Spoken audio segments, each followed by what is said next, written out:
Shut up. There we go. Ooh, I missed that one. That was wild. I missed that one. I also like the Death Rider one. Oh yeah. We'll figure it out as we go along. I'm ready to go. Yeah. You ready? One of the moment I see it, I'm just gonna be like, all right, see ya. That's fine. Or send me a message too. No, I'll just like my screen. You'll get the message. Okay, cool. I also have a special surprise for you. So ready? Oh Christ! Oh wait, hold on. Let me upgrade. Can you talk a little bit? Hello, you are all right, that's good. A person. All right, here we go. 3, 2, 1.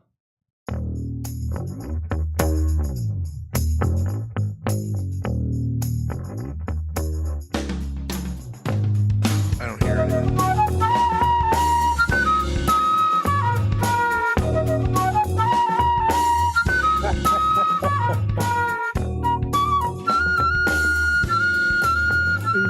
Custom song for nights. Are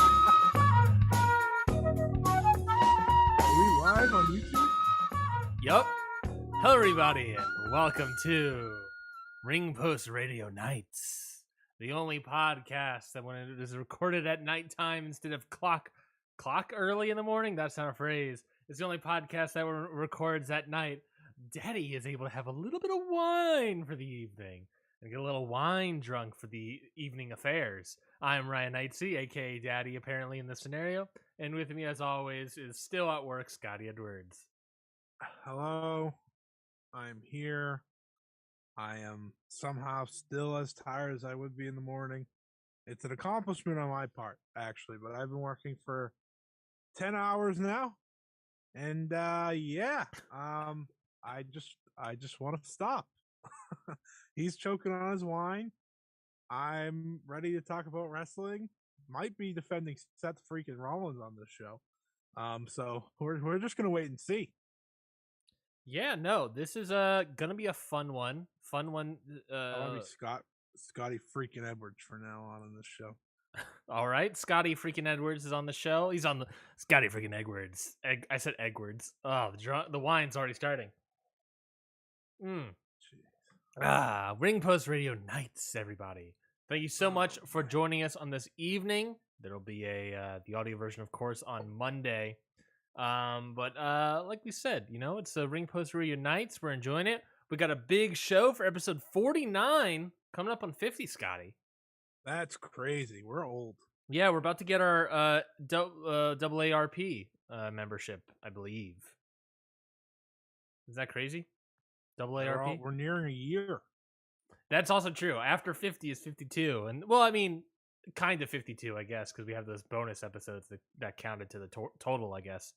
But, yeah, no, we're coming up. We're coming up hard on the 5th year mark, and I'm excited for it. We don't have any plans currently, but we should probably make some plans. We're coming up hard. Rock hard. Yep, rock hard. Just like Juice. Just like other people. Just like other individuals. Yeah, yeah, crazy. What do we do for an episode 50? I've never actually had to deal with that.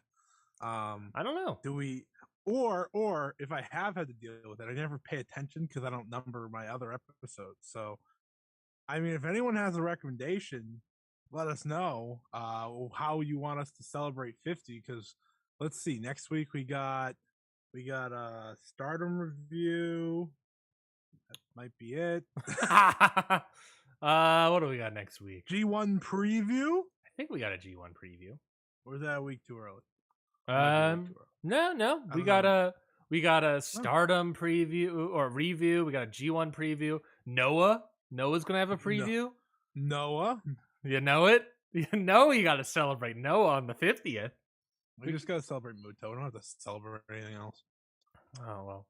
I believe that Noah show is Muto's first of his retirement series. Oh, it sure is. So we got Mio, baby. So we're gonna celebrate 50 episodes of Ring Post Radio with the retirement of Kenji Muto.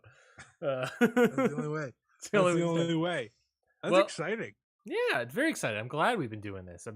Time has flown by too. That's what's crazy about it. I cannot believe that it's been a year. It feels like it was only a month ago that I said something that was ridiculous. Oh wait, You probably did. yeah, Well, we got we got a lot of stuff to get to the show on this night. We're gonna be talking about Money in the Bank, which happened last night as well. We're gonna talk about Impact Against All Odds. We don't normally talk about these Impact Fight Impact Plus whatever streams that they have, but your boy was in attendance and it was in Atlanta, so I was there. So we're gonna talk about it because why not? We're gonna talk a little bit about the AEW television. They got some big, they got a world title match on television. That's always a big old deal. TNT title too. TNT as well, which could probably be a transfer of titles. Also, we're gonna preview Stardom Midsummer Champions. That looks like a very nice card. But we got some news ahead of this whole business. So we're going to start off with some Forbidden Door business. Why don't we? So it is talking about Forbidden Door. There's two big notes that came out of it. Is that according to Wrestling Observer, the estimated buys for Forbidden Door itself was 125 to 127K, with about 80% of those buys coming from the United States of America. Reportedly, like 7,000 of those were 7,000 in Japan. So big success. Tony Khan said they, of course, had like $1 million gate, made like $5 million on the pay-per-view buys. So they basically had a $6 million show in money earned, and this show was a ginormous success. Scotty, are you at all surprised by the enormity of this success for Forbidden Door based on fear-mongering from the internet? Whatever will this company do? They were set up for failure. Forbidden Door is going to be a failure. Nobody knows these New Japan guys. There's too many injuries.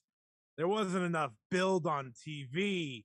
Whatever will they do? Oh, yeah, they'll just make a bunch of money. They'll sell a bunch of pay-per-views, and they'll deliver one of the best shows of the year. That's what they'll do. We've reached a time, I think we've reached a time where I'm pretty confident in saying I'm not going to bet against AEW when it comes to pay-per-view. Well, I bet against New Japan when it comes to pay-per-view. Yeah, I'll still do that. I'll still do that.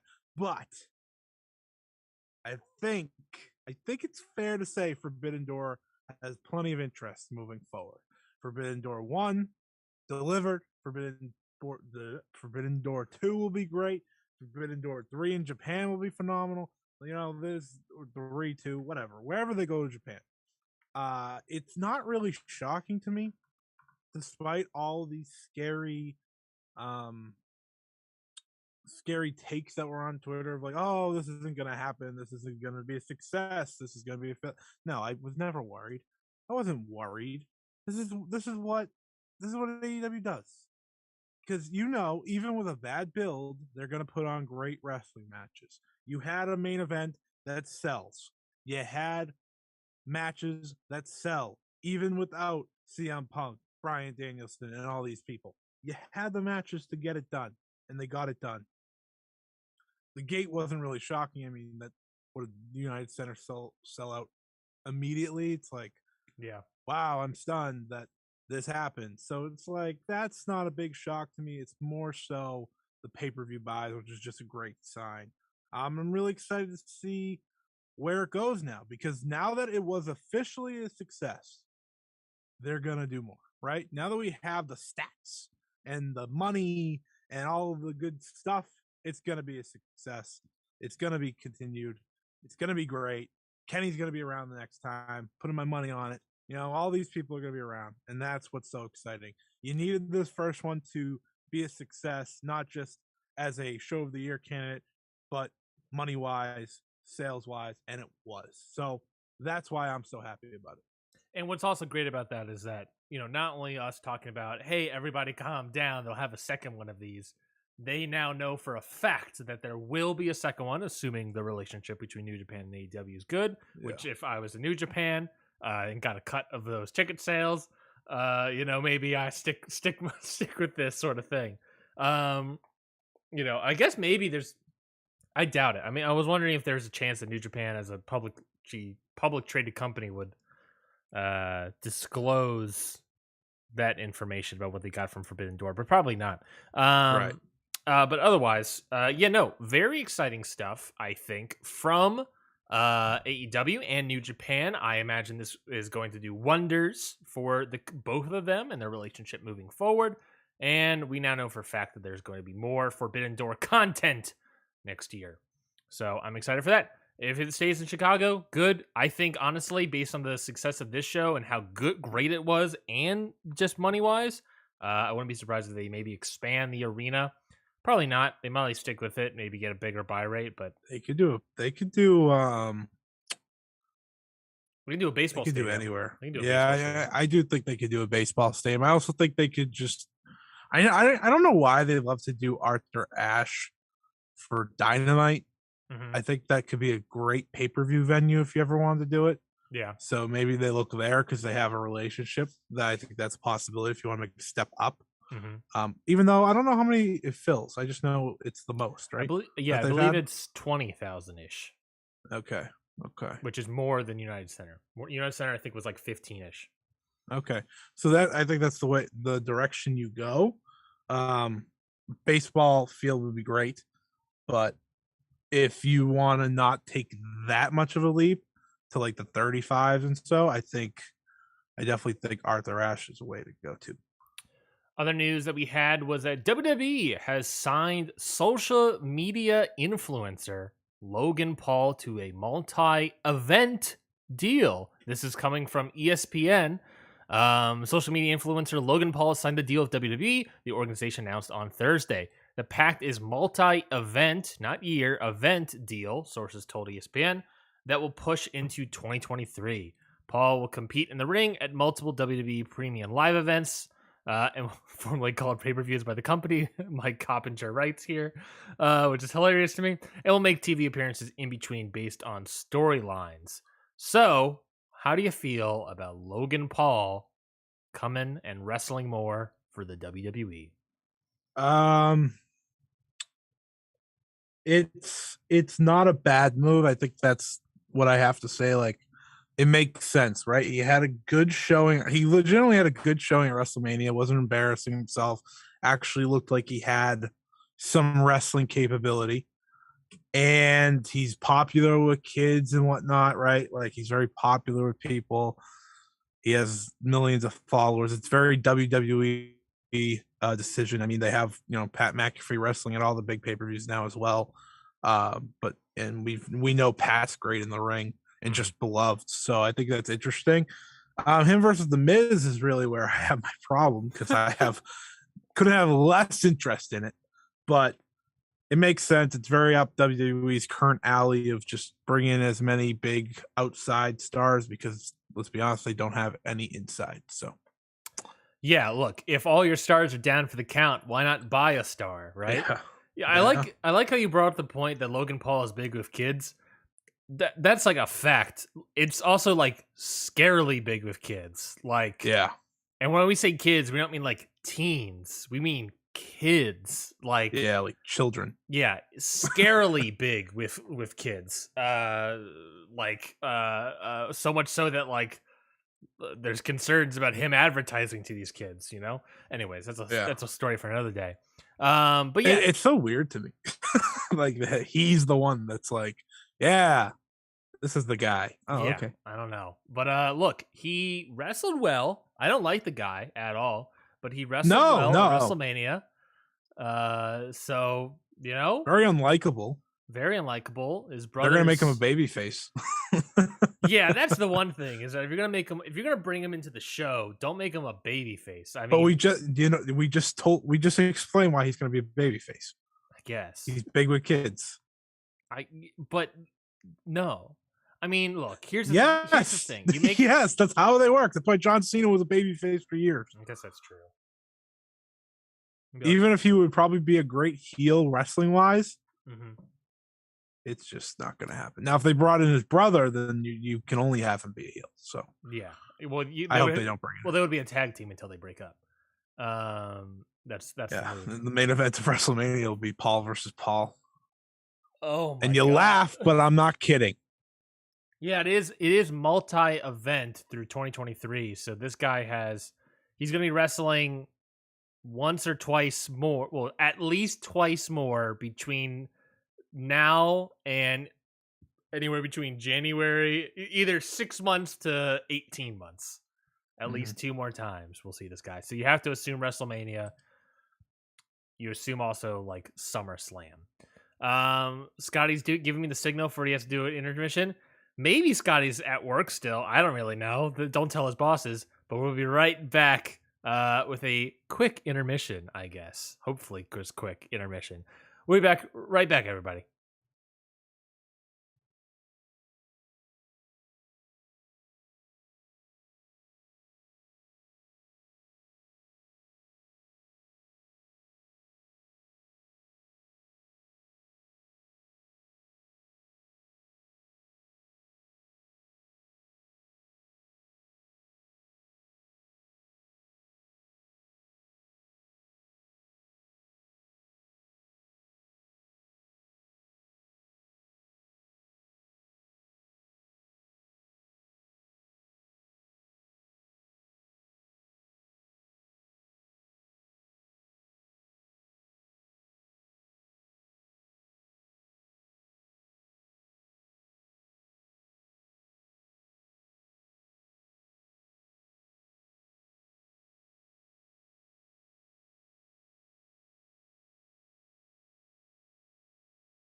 And we're back. Sorry about the intermission, everybody. The intermission that was supposed to be short. Yeah, it's okay. Scotty, do you want to explain what was happening? We didn't say it right before we started going on. I had to finish working. Yeah, it happens, folks. It happens. Don't worry. It's okay. I was off the clock by now, but I had to finish one thing. So that's fine. He did work for free. Wait, if you want an uninterrupted version, of course, check out the audio version. Now be uninterrupted. So again, apologize for that, folks. But we're back on the episode here. I'm just gonna do a clap to help myself later. All right. Hopefully that helps me later in the show. All right. Other bit of news for you, Scotty, is that Matthew Raywalt of Impact fame issued a statement calling out Wrestling Entertainment Series for costing him time and income.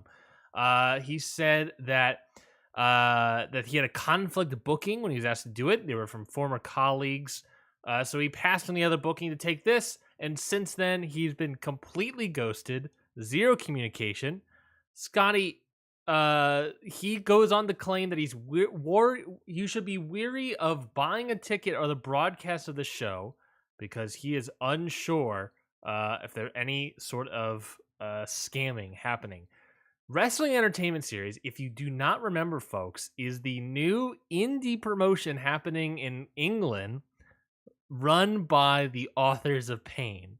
We talked about it on the show months ago when it got announced, the fully lined up card, because it was ridiculous. It's just a shit ton of former WWE wrestlers, and their exploits in England. No one had any idea what it was going to be. No one had any clue what this whole promotion is, but at their least, Matthew Raywalt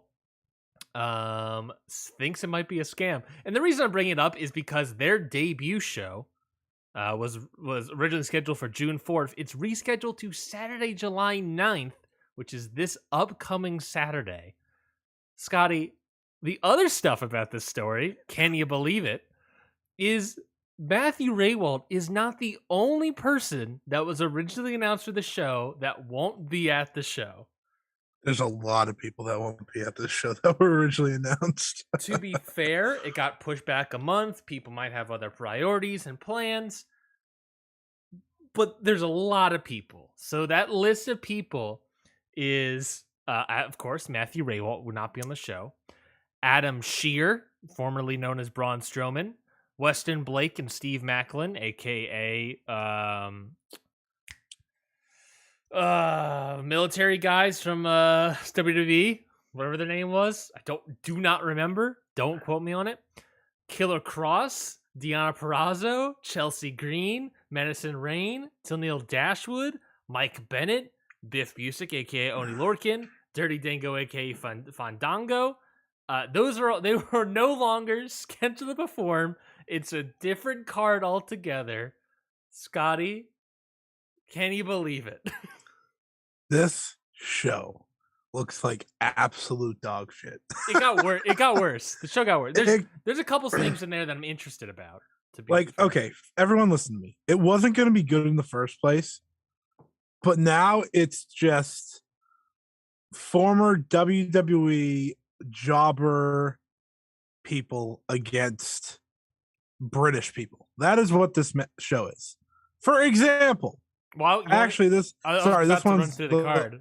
I was about to run through the card for you. This one's Samurai Del Sol versus, let's say, Dorado. That's the best match on the card. So really knocking them out of the park here. You got Eric Young versus Zach Zodiac. I don't know who the fuck that is. Zach Zodiac is a 31-year-old wrestler from England. That was one of the complaints we had, was that there were no local talent. Turns out they found some.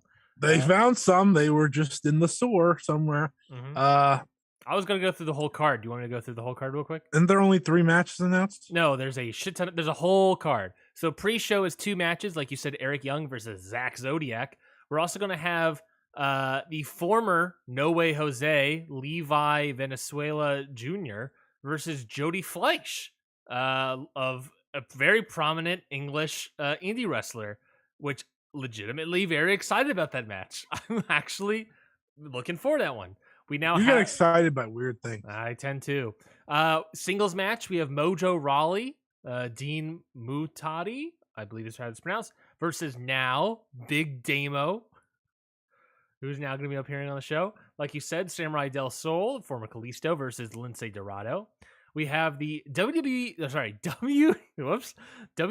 Women's World Tag Team Title match. This was the match that was Deanna and Chelsea Green versus Madison Rayne and Tennille Dashwood. Madison Rayne is injured, if I'm not mistaken, so I get that part. But then everyone else is gone.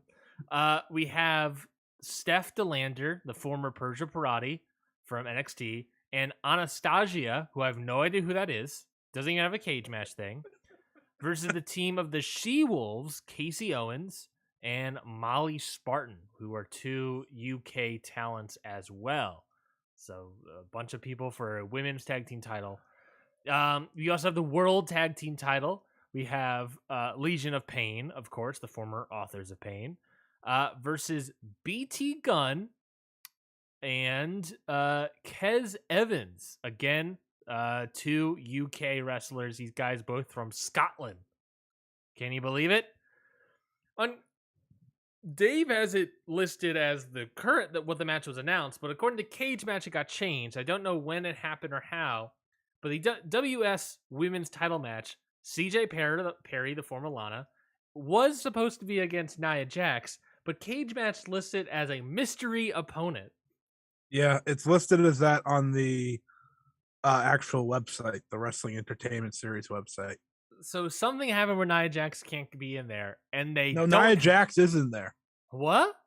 So Nia Jax is the one that's announced. Lana's no longer in it. Oh, so Cage Match is wrong. Yeah. I should probably check the website, I guess. It's a nice website. Yeah, I think one of the Authors of Pain are in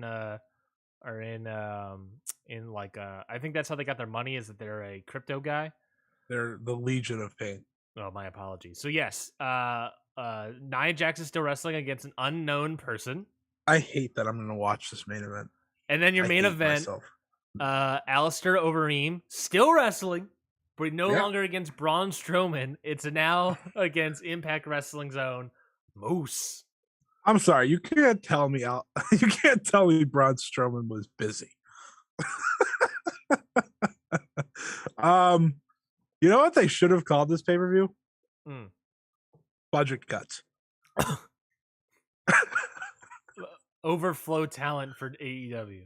Every single person that's known on this show was released except for Moose.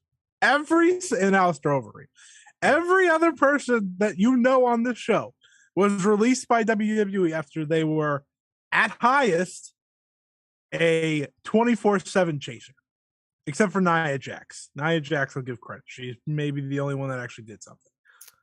That's true. Awful. But I will watch the main event because I am curious to see how bad it is. I want to watch the whole damn show. I don't care. I know, dude. You watch NWA. I fully expect. I haven't watched NWA television forever. I still watch the pay-per-views, but I don't watch. There you go. The pay-per-views are pretty much what I just read you. Yeah.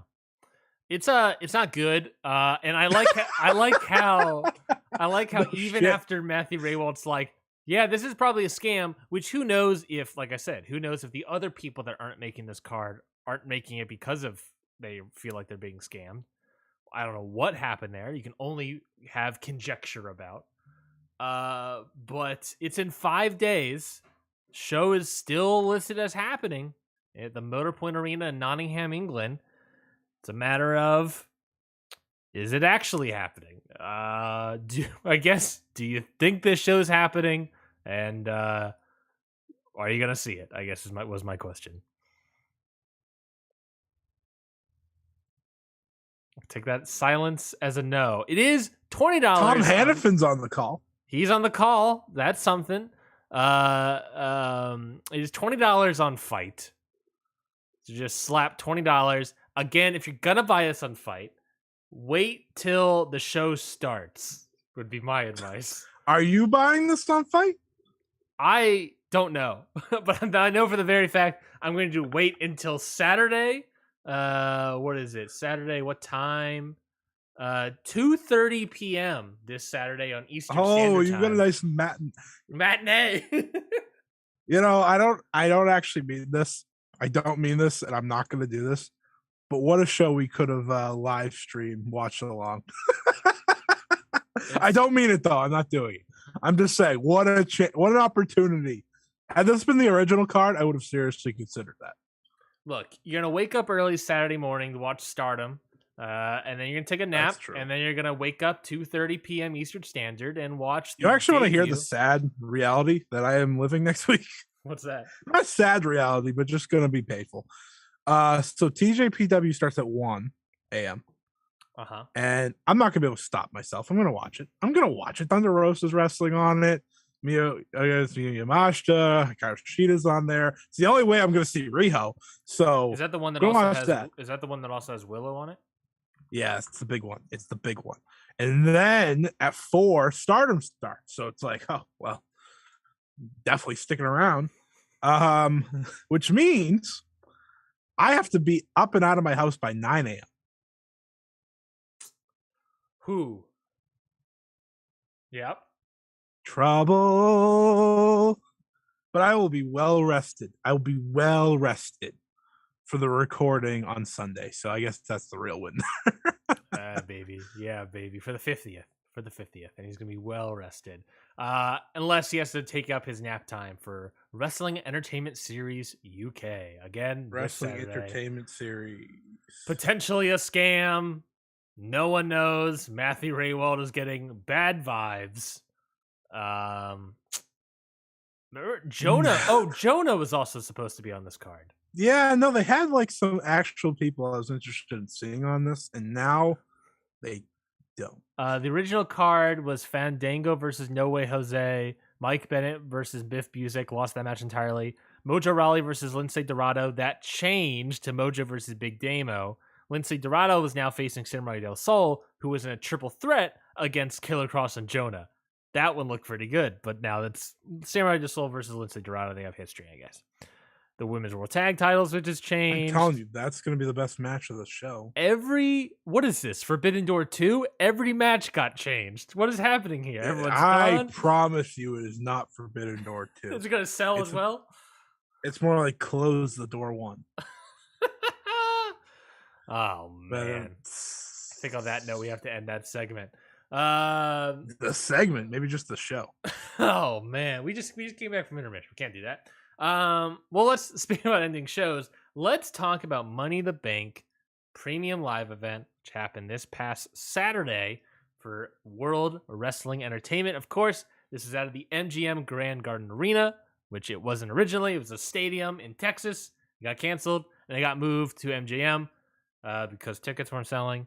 And then they sold it out, and then they sold it at the show, and then they delivered a card that we're going to go through today. Scotty. All right, this is my moment. Look at the camera, everybody. Look at the camera if you're listening to the live stream. You know that GIF? You know that GIF where Roman Reigns is looking to the camera? Yeah, this is my moment. Acknowledge me. Acknowledge how fucking smart I am. That the moment the prize boy, the moment the selfie bitch lost his United States Championship, I said, oh, so he's either facing John Cena, which is still on the table, or he's entering Money in the Bank. Guess what he did? Not only did he enter Money in the Bank, and I said before I even said that, Theory would be a perfect Money in the Bank winner. And what happened? Austin, nope, sorry. A-Town down. Theory won the match as predictable as possible without being predictable at all. So I say one last time to the camera, acknowledge me. Yeah, Scotty, I don't think we necessarily said it in our preview for Money in the Bank. I don't remember if we did then, but you on Twitter nailed it, and I feel like you're the only person that said it. Call me the reigning. I'm just kidding. I'm good. Should put on the Thanos glove and then also hold that. That sounds like a challenge. Yeah, so I don't know if we necessarily said it on the show proper, but 100% you called it on Twitter after the full card got announced, and you nailed it. You're the only person that really thought that it'd be possible that I saw on Twitter. So props to you. I do happen to acknowledge that main event, of course, was the men's Money in the Bank ladder match. Theory got entered before the match started and ended up winning. He is now Mr. Money in the Bank. He defeated Drew McIntyre, Madcap Moss, Omos, Riddle, Sami Zayn, Seth Rollins, and Sheamus in 25 minutes and 30 seconds. Theory, Mr. Money in the Bank. Scotty is soaking in the acknowledgments. I am in my Seth Rollins pose now. He's soaking in the acknowledgments, people. Oh, boy. Acknowledge him in the chat. I shouldn't have been this correct. I shouldn't have been. But I've watched this company for 1, 2, 3, 4, 5, 6, 7, 8, 9, 10, 11, 12, 13, 14, 15 years. That was it. 15. Just 15. I get it by now. They do it all the time. The reason I felt so confident with this idea was they had 7 people in the match. They never have 7 people in the men's match. Now, sometimes they'll have 7 in the women's because, let's be honest, people, they don't have enough women to fill an entire Money in the Bank and 2 women's title matches. Weren't they going to have a vacant women's tag title tournament? Wasn't that on the No, table? that's not happening. I don't know what you're talking about. So, my favorite part of it all is that it was just Adam Pearce going out there and like, let's add another person because we're in Vegas. Oh, okay. Cool. Oh, yeah, sure. Who are you going to add? Ricochet? What? Jazz up the match a little bit? No. Oh, you're gonna add maybe a surprise, maybe a debut from NXT, maybe a returning superstar. No. We're gonna add the guy, the next John Cena, according to Dirt Sheets. Theory. Are you kidding me? Now, I will say, this is very on brand, and he, despite how we feel about him, or at least I feel about him, he is exactly what a Money in the Bank winner should be. Yeah. A heel, young prick that's going to cash in. Well, is he going to cash in on Roman Reigns and win? I have no idea. I don't know. See him doing it on Cody. Yeah, that's some sort of cruelness I don't like at all. I could see that happening with Cody. And Cody how being willing. How dare he cash it on the face of the company? Yeah. Mr. A-Town down. At WrestleMania. A-Town down. That doesn't even make sense anymore. His name's Theory only. It's not even Austin. Idiots. He's representing Atlanta, the hometown of Atlanta. A-Town. Oh, that's true. So I got off my laughs. What everyone calls Atlanta, A-Town. A-Town down. I got my laughs. I got my praise. I got off my acknowledges me, whatever. This match was as fine as a Money in the Bank ladder match can be. Like, it had its good moments. You had the RKO off the top of the ladder, which was cool. You had some other stuff. You had them all tossed almost, a mile and a half. Mm-hmm. But back to Omos, when you saw him being in this match, you knew, oh, well, this has a ceiling. It's not going much it's not going to Omos's height. I'll tell you that. It's it doesn't have a Ricochet in it to just do something stupid. You just didn't have the necessary pieces to do a Money in the Bank ladder match like you did last year, which was one of the best. The match was good in spurts, forgettable in many others. Not the best Money in the Bank ladder match of all time. Not the worst. Yeah. But definitely in the bottom half, if I had to say. I had the thought while I was watching this premium live event where... Why am I watching this? Me too, man. Oh, yeah. Side tangent. Jessie came downstairs and she was asking me something, and I was just like despondent, complaining about the pay-per-view. PLE, sorry. And she was like, "Are you okay?" And I said, "No, the show sucks." And then she's like, "Oh, okay." And then she started walking away. I said, "How many times in the past couple months where you've come downstairs, seen me upset watching WWE pay-per-views, PLEs, and you've asked me if I'm okay?" And she said, "I feel like maybe at least the last 5 times." And I was like, "Yeah, that makes Remember sense." that first night of WrestleMania? That was cool. That was cool. That was good. I was hyped. Cool. I was hyped. You got Cody and Stone Cold. Yeah. Everything else is sucks. Absolutely sucks. Oh, and the women's match was really good too. Yeah, we'll get to that, of course. Yeah, but the other thing, Not on this show. Not on this show. Jesus Christ. oh no, we're actually going to be reviewing WrestleMania tonight. I would have such a better time. You know why? Because our savior, Cody Rhodes, was there. God, does this company miss him? I was like, I don't even miss Roman Reigns. I miss Cody. This sucks. Yeah. The other thing I realized during this PLE was that Stop. Please stop. It's what they're called, man. What I realized during this PLE is that WWE doesn't not only redo spots in the same night, they don't redo spots from the past several years of Money in the Bank. They want everyone to have a moment, but every moment has to be different. And so I feel like because we've been doing a bunch of ladder matches constantly and a bunch of Money in the Banks twice a year for a while now, they're running out of ideas. Legitimately. And the ideas they're doing are just convoluted messes or just I'm not into it. It's such an interesting thought, right? Because WWE is so repetitive in everything that they do. But when it comes to these Money in the Bank ladder matches, they do change it up. I go on record. I think last year's men's one was maybe the best they've ever had, at least since the WrestleMania years. And this one, I mean, it's convoluted. It had its moments. Again, I said that. It had its moments, but it's very forgettable, right? Especially because you're just sitting there and you know who's winning. As soon as that man walked out, you're like, okay, well, Theory's winning. Cool. Awesome. Sounds good. At least I did. I did. I don't know if you did, but I won't speak for you. But that's the real problem. And you do come off the high of the match before too. I think they're not the Ronda versus Natalia match. I mean the 4-second match.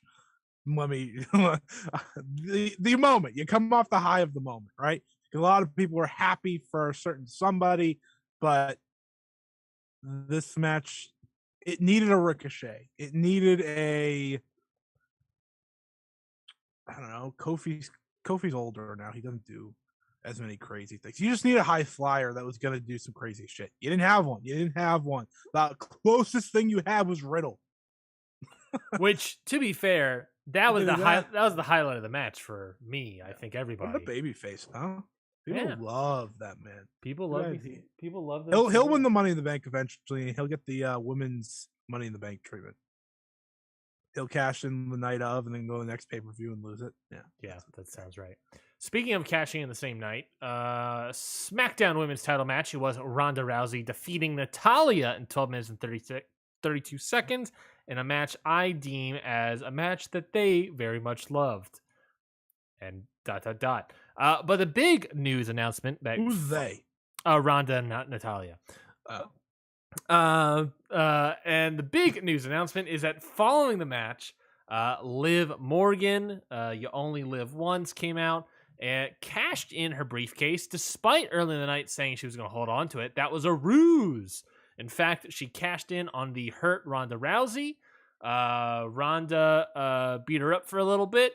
Liv Morgan caught her on a sudden schoolboy pin, I think it was. A roll-up pin. Pinned her 1, 2, 3. And Liv Morgan, your new SmackDown Women's Champion. Scotty is fist bumping. He's into it. So what did you... I was there for the Riot Squad. I was there for the Live Forever special documentary. I wrote an article about that. God damn it. Mm-hmm. I was there when Liv Morgan became SmackDown Women's Champion. Now, do I think it's going to last past SummerSlam? Not a freaking chance. Do I think this is going to be the way you turn Ronda Rousey heel? Absolutely. But the moment was cool. And I think there is a fair complaint out there. Forgot who tweeted this. I'm sorry for not giving you credit. You'll probably never hear this, so I don't really care. There is a fair complaint that a lot of fan favorite baby faces get their first big time win through Money in the Bank nowadays. Big E, Liv Morgan, I guess Nikki Ash, even though I don't give a shit. But those two especially, those were big, hopeful wins that fans had, Big E and Liv Morgan, and they used it on a Money in the Bank cash in. Instead of having that moment, say, a Kofi Kingston moment. Instead of earning the win. Right, a Kofi Kingston moment, a Daniel Bryan moment, something like that, right? Now they're just kind of be like, here, you get it for a month, and then we're taking it away. That's what they're doing now. And I don't like it, right? Like Big E's end of his reign was as uneventful as possible. He lost in a 5-way. He didn't do anything. Did he get pinned? He probably got pinned. He did. He did get pinned. He did get pinned. Of course he did. I was there live. Oh, right, you were. That was a great match, though. It was a good match. You go and like SummerSlam, it's just gonna be Ronda being heel. She's gonna turn heel because it's all to build to Ronda versus Becky at WrestleMania. It's been that way since the moment Ronda walked back into the building. Because you're going to want to babyface Becky. You're going to want to heel Ronda. And I do think that's the right move to do that match. But it comes at the expense of a Liv Morgan who's worked her ass off to get to this point, right? She has improved greatly since her time in NXT and her time in the Riot Squad. She deserves a moment like this. And everyone was so happy for her. So genuinely, it was such a genuine moment. You saw wrestlers tweeting congrats. You saw fans tweeting congrats. It was like everyone came together for the moment. Does that remind you of someone, Ryan? It reminds me of last year's men's Money in the Bank winner. Yeah. Who was? Mr. Big E. Big E Langston. Redacted. Oh. Redacted. Who? The Langston he wanted 5. He wanted 5. It's very reminiscent, and it sucks because I'm a Liv Morgan fan. I was a Big E fan. Now Big E got a reign, not a good one, but he got a reign. And I just don't know if it's ever going to happen again, right? Like the moment Liv Morgan loses this title, and I promise you she will, very soon. She won't even hold it for a month. SummerSlam's at the end of this month. Yep. It's just, it's so sad.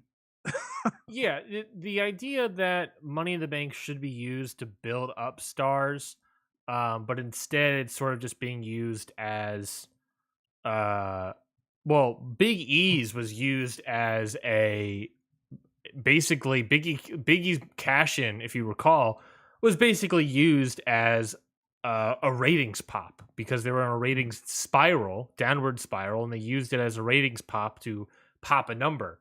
Didn't sustain whatsoever because they knew, because that's the weird thing also, is that everyone loves Big E and Liv Morgan, but WWE does not like when fans all come rushing in loving this one wrestler, because WWE is not telling you to love this wrestler. You have all decided to like this wrestler. They didn't tell you to do it, so they're gonna give you what you want, but they're going to take it away down the line. Big E was used as a ratings pop, barely did well as champion, was pinned all the time, eventually lost it in a 5-way where he didn't have to eat the pin, but he did. And now we get Liv Morgan, who the current plan for SummerSlam is Liv Morgan versus Ronda Rousey, which, like you said, is undoubtedly Ronda Rousey versus Becky Lynch. It's to turn Ronda heel, do all that nonsense. Maybe before the unification title, I don't know. That might make sense. It's upsetting because what it is they're not using the Money in the Bank as building up stars, earning the victory. You remember those? You remember those post WrestleMania pops of CM Punk? I'll throw in Dolph Ziggler. I don't care. Dolph Ziggler had the biggest pop. where they worked hard and had the briefcase for a long time, and they pushed them in the sense that it made them more believable to win instead of they got lucky in a 7-way, 8-way match, cashed in, got lucky again. They didn't earn it. It feels like they got lucky and they didn't struggle to get this win. They just got it. Important though, Ziggler was the first of this. I'm trying to think of writer. He was the fan favorite. Everyone wanted him to win that title. He held the briefcase longer than these folks. Longer than most. He cashed it in, got that moment, lost the title in his first defense. Yeah. It's almost exact.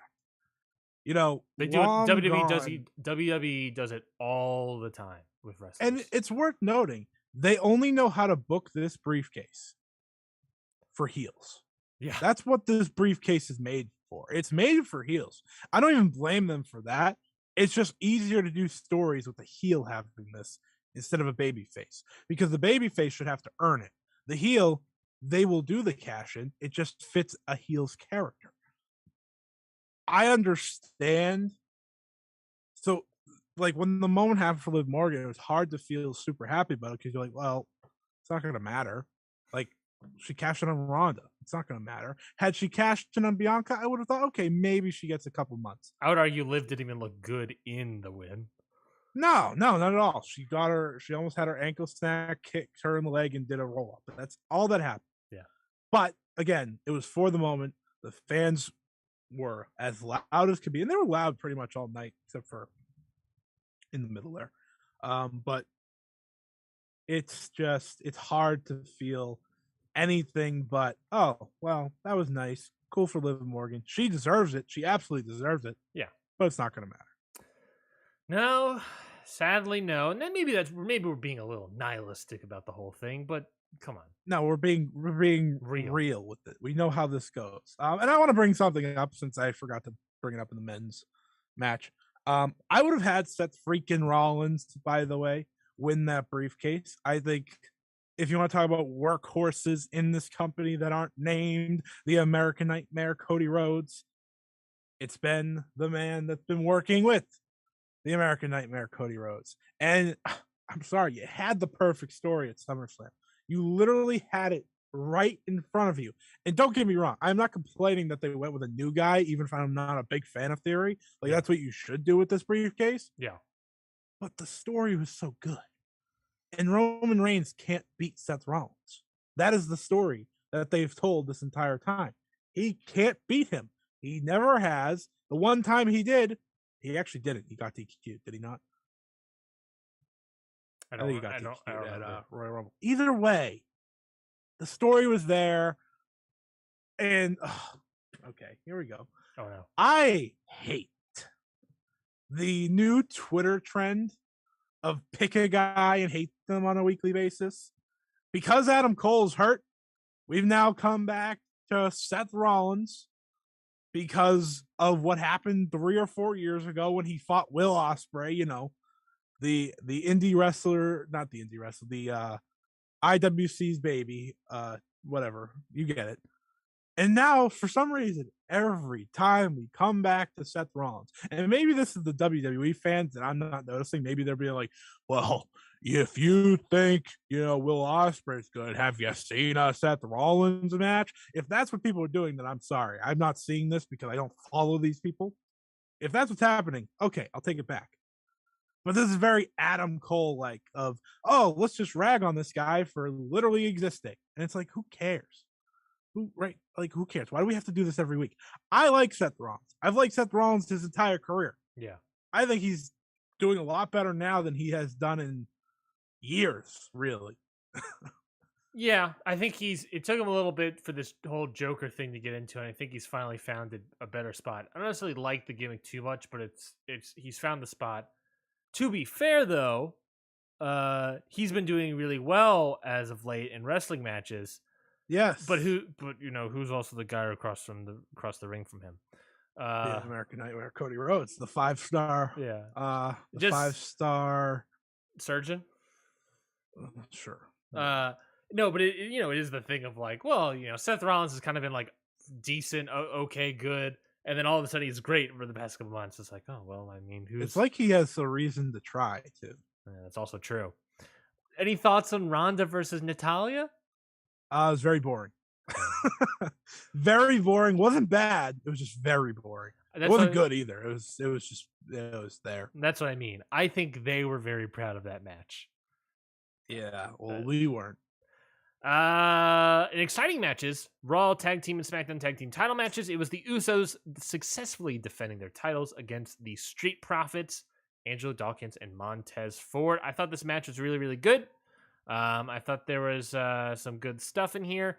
It was slow and kind of in the beginning, but once it got going, it started going. It it just took a while to get there, but once it got there, it set fourth gear, fifth gear, whatever the best gear is. Just really did a great job. Usos, doing their best Young Bucks impression. Angelo Dawkins, Montez Ford, doing a great job as always. This match itself didn't really have too many teases to a breakup between Dawkins and Ford, but commentary were mostly pushing the idea of Montez Ford's looking good, and that was pretty much the impetus of the breakup angle, I guess. But so, what did you think of this match, Scotty? This is the most. So, I've been, a pretty fair WWE fan in terms of watching their matches and comparing them fairly to, like Puro matches, Joshi matches, AEW matches. I think I've been pretty fair. I don't go in like some people do and just be like, "Oh, this is automatically worse. I don't need to watch this. It sucks. Oh, it's the Usos." Blah, blah, blah. This is the first time I think I've ever walked out of one that like was universally loved and like, "Oh, this match was fantastic. One of the best WWE matches of the year." I was like, "Oh, the second half, maybe." Yeah, like they did the Roman Reigns match. That's what they did. That was the style. But they didn't do Roman Reigns as good as Roman Reigns does. Roman Reigns is very good at that domination, methodical style, or he was. I mean, he doesn't wrestle anymore, obviously, but when he was doing it against the top baby faces, he was great at it. He was great against Daniel Bryan. Who else did he wrestle? Kevin Owens, Uso, one of the Usos. I don't remember which one. Jay. Yes. Cesaro. He did those right. He did that really well. I thought he did okay against Seth earlier this year. He did really good against Riddle on SmackDown. He does it really well. The Usos don't have the offense to be a heel, methodical, paced, lead of a match. That's just not what they are. They throw more super kicks than the Young Bucks because they only have 3 moves. They have the super kick, the double super kick, and the dive, the drop, the Samoan. Samoan drop too. They have the 1D now too, the one and done. But the first part of this match was horribly boring. Like I could not get into it. The second half though was excellent. So it's like, if you're rating a match, it's like, oh well, they were down here in the the swamp, and because of the efforts of a Montez Ford and Angelo Dawkins heating up and doing what they do, it got to, oh, okay, this was a good match. You should go out of your way to see it. Is it a WWE match of the year contender? I don't think so. I think WrestleMania had better matches. I personally like Cody and Seth, all 3 of them. I'd have all 3 of them over this. I'd have that women's match at WrestleMania over this. I'd have the Charlotte and Ronda match where Ronda won the title over this. Like, there's a number of matches I have over this, just main roster alone. But if you walked out of this thinking anything but what I was thinking of, give Montez Ford that singles run, then I don't know what you're paying attention to, because this guy couldn't be more ready. He talks, he's got the look, he's got the ability. The fans love him. Like, he is everything you could ask for. And I know they're never going to push him higher than mid card, so it's okay. But he should be someone you push as a main eventer. Yeah, he's a U.S. champion for sure. Hmm. I can't wait to I see. did see X-Pac say Angelo Dawkins could be a big single star too. Like, I all right, buddy. look. He could be decent. They He could got be a it. mid-carder. If they saddle him with a fun new gimmick, maybe. But if they just saddle him with either continuing to be a street profit, which they shouldn't because that should be Montez Ford's gimmick, really, or you know, They're gonna give him classic heel guy that turned on his friend. yeah, give him the old Levi Cooper. God, what's his name? Tucker. Tucker. Give him the old Tucker where he comes out in black shorts and black wrist tape and just. He's a lot better than Tucker. I'll say that. Like, Yeah, Angelo he Dawkins is good. bad. He's underrated. Yeah. It's just I think a lot of people are see more Montez Ford / Liv Morgan Big E gimmick where they're choosing him. Yeah, he shouldn't be a Jannetty. I'll say that. No, he shouldn't. He shouldn't. But it's WWE, so there's a very good chance. There's a very good chance he will. Sure is. Sure is. But he's good. I mean, if he goes on the Indies, then I think he's good. They haven't cut people in a while, so. Well, I mean, I think they've run out of room to cut people for a bit there. Did you see this lineup? That's true. That is very They had true. Every woman they had on the roster on the show. Every single one. The only one they didn't have was Aaliyah, and I get it. I get it. I'm sorry, but I get it. Oh, and Dana Brooke too. They didn't have Dana Brooke, which it's shocking. This is gonna sound so mean, and I don't want her to lose her job, but I am still stunned that she has a job. Kira Tozawa was on the show. That's a real shame. Aaliyah was, I think she was NXT for 5-6 years. Surely, yeah, she was there forever. Surely, she's the best wrestler of all time. Raw Women's Title match: Bianca Belair defeated Carmella in 7 minutes and 13 seconds. Typically, I'm going to say this: Carmella is announced. She is super like my expectations are to the floor. And she typically kind of delivers. You know, I would say typically in these kind of Carmella matches, she shows up. She shows up, kind of delivers. Enough. She shows up enough.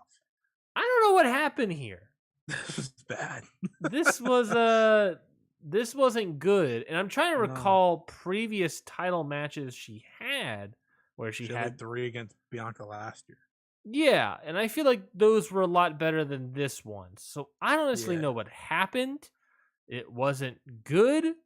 I like how they talked about her coming back from a hiatus. She was gone for like 3 months. No, sorry, 2 months. You know, so not much of a hiatus, I guess. It was a small little vacation. But yeah, I just feel like typically she shows up better in these kind of matches and just did not happen here. No, it was worse than the Ronda and Natalia match for anyone that's wondering. I thought the finish was hysterical where Bianca just hit her with a forearm and then hit the KOD. She's like, all right, let's go home. Yep. Bianca couldn't save this. And oftentimes I think Bianca does save her matches because she's that good. It just didn't work. Her and Rhea Ripley would have actually been like maybe the match of the night had it happened. But, you know, Rhea's hurt or something or has a concussion or brain injury or whatever they call it. So, yeah. Oh, yeah, 100%. Yeah, it's, you know, it is what it is, I guess. It's kind of a disappointing match. It's really, you know what's shocking really all to I me? have to say about it. What's up? How over Bobby Lashley is. Yeah, next match, WWE United States title match. Bobby Lashley defeats Theory to be the new Mr. U.S. title champion. Yes. Well, not at this time, but yes. No, it's this match was good. This match was good. It was fun. Mostly because of the crowd. Yeah, that's true.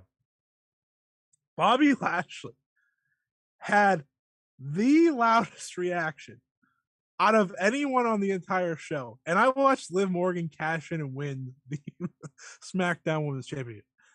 I don't know what's going on, and I love it for Bobby because I'm a big Bobby Lashley fan. I think he's great. But this dude should be challenging Roman Reigns.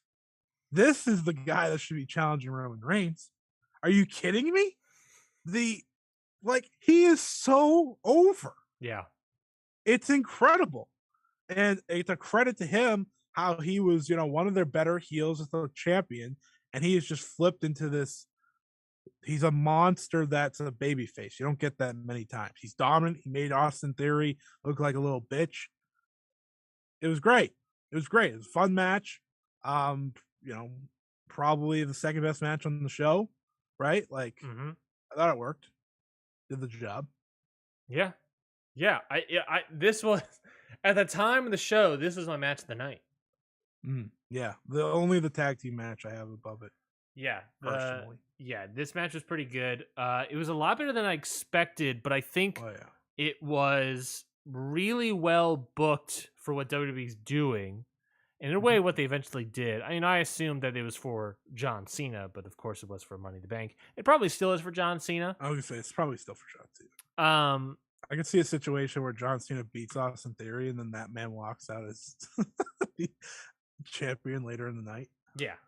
The idea being that they want to have Theory look very good losing to Bobby Lashley. I think Lashley and Theory put on a good match that did make Theory look good so that he can go on and win the Money in the Bank, so that he can go on and lose to John Cena.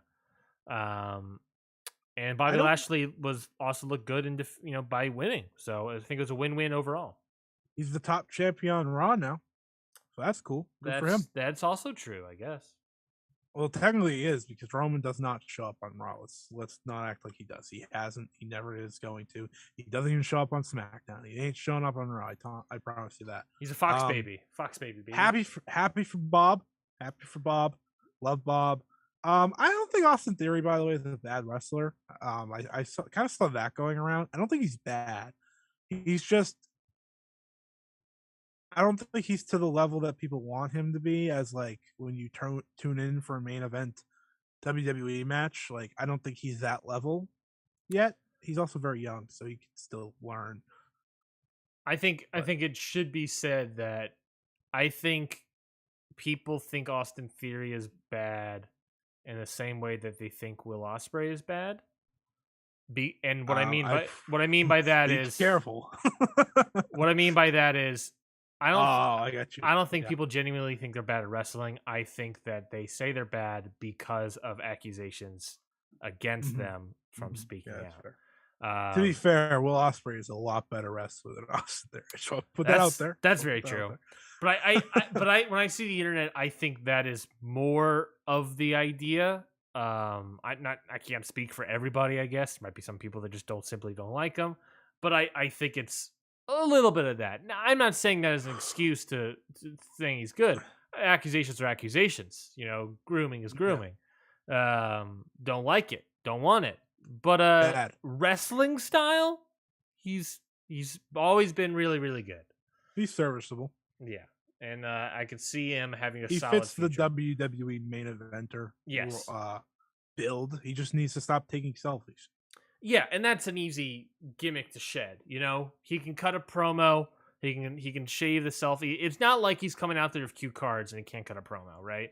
If I got to book it, you would have him win the title. If assuming this is WWE, I wouldn't have him win the title, but if he's going to win the title, you have him win the title, and then you have him stop acting stupid. You have him stop doing the selfies, and you'd be like, "Ha, thanks Vince for pretty much handing me the keys to get to the top spot." I think that would be fine. Then you can make Vince look like an idiot, because guess what? We don't need any more Vince on my screen. I think that's the way to do it. But overall, let's just get to the train wreck so we can move on. Trainwreck was Money in the Bank ladders match. It was the women's Money in the Bank. It was Liv Morgan, who, of course, won and later cashed in her briefcase against Alexa Bliss, Asuka, Becky Lynch, Lacey Evans, Raquel Rodriguez, and Shotzi. A little bit of a mess, a little sloppy all around. A lot of fingers getting pointed at Shotzi, which is slightly fair, but also I think unfair because it's not just her. It was a bunch of people. Yeah. Lacey Evans didn't look good to me. Bliss didn't look good. Raquel did not look good. I thought Asuka and Becky Lynch did some good stuff. I thought Liv Morgan did a nice little low-key AJ Styles bit. It's just a lot of the other wrestlers just didn't look good. No, Asuka and Becky had like the only good moments I could think of off the top of my head. And they had that brutal ladder spot where Asuka just ate like Becky's rear and legs without the table or without the ladder breaking at all, and they both rolled off. That hurt. Yeah. I like the ideas that they had. They were trying to be creative, but and this is don't take this the wrong way, people, but they are not Sasha Banks. They can't do these things. They're not the best. Like they're not that skilled. I'm sorry. Like the ones that were trying these things were acting like they were Sasha Banks. They are not Sasha Banks. That's why Becky and Asuka did so well. Their biggest risk was the least risky of the risks. If that makes sense. It's the least complicated. Now you did have that Shotzi moment where she like ran Alexa Bliss into the ladder and lost her balance, and they both fell. You had her try a trip up going there. Raquel looked terrible. Lacey Evans is borderline useless. It was. You looked at the lineup and you're like, oh, this is not going to be good, and it was. But good for Liv Morgan. She actually had one good moment. The sunset powerbomb from the ladder. Yeah, that was actually like the cleanest thing they did. Sliding down Raquel's back to do that. That was terrifying. It was terrifying. It was terrifying. She's it worked. Living the Ninja Mac gimmick. That's what that was.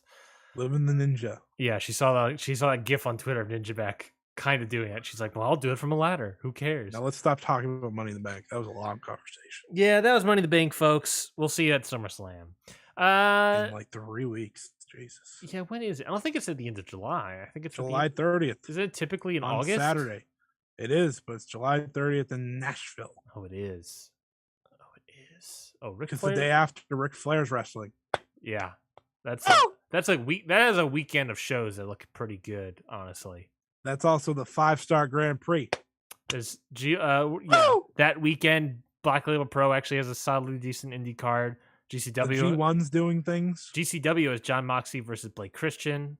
Ooh, I'm so tired already. G1 Climax Day 8. New Japan has a Music City Mayhem Strong event.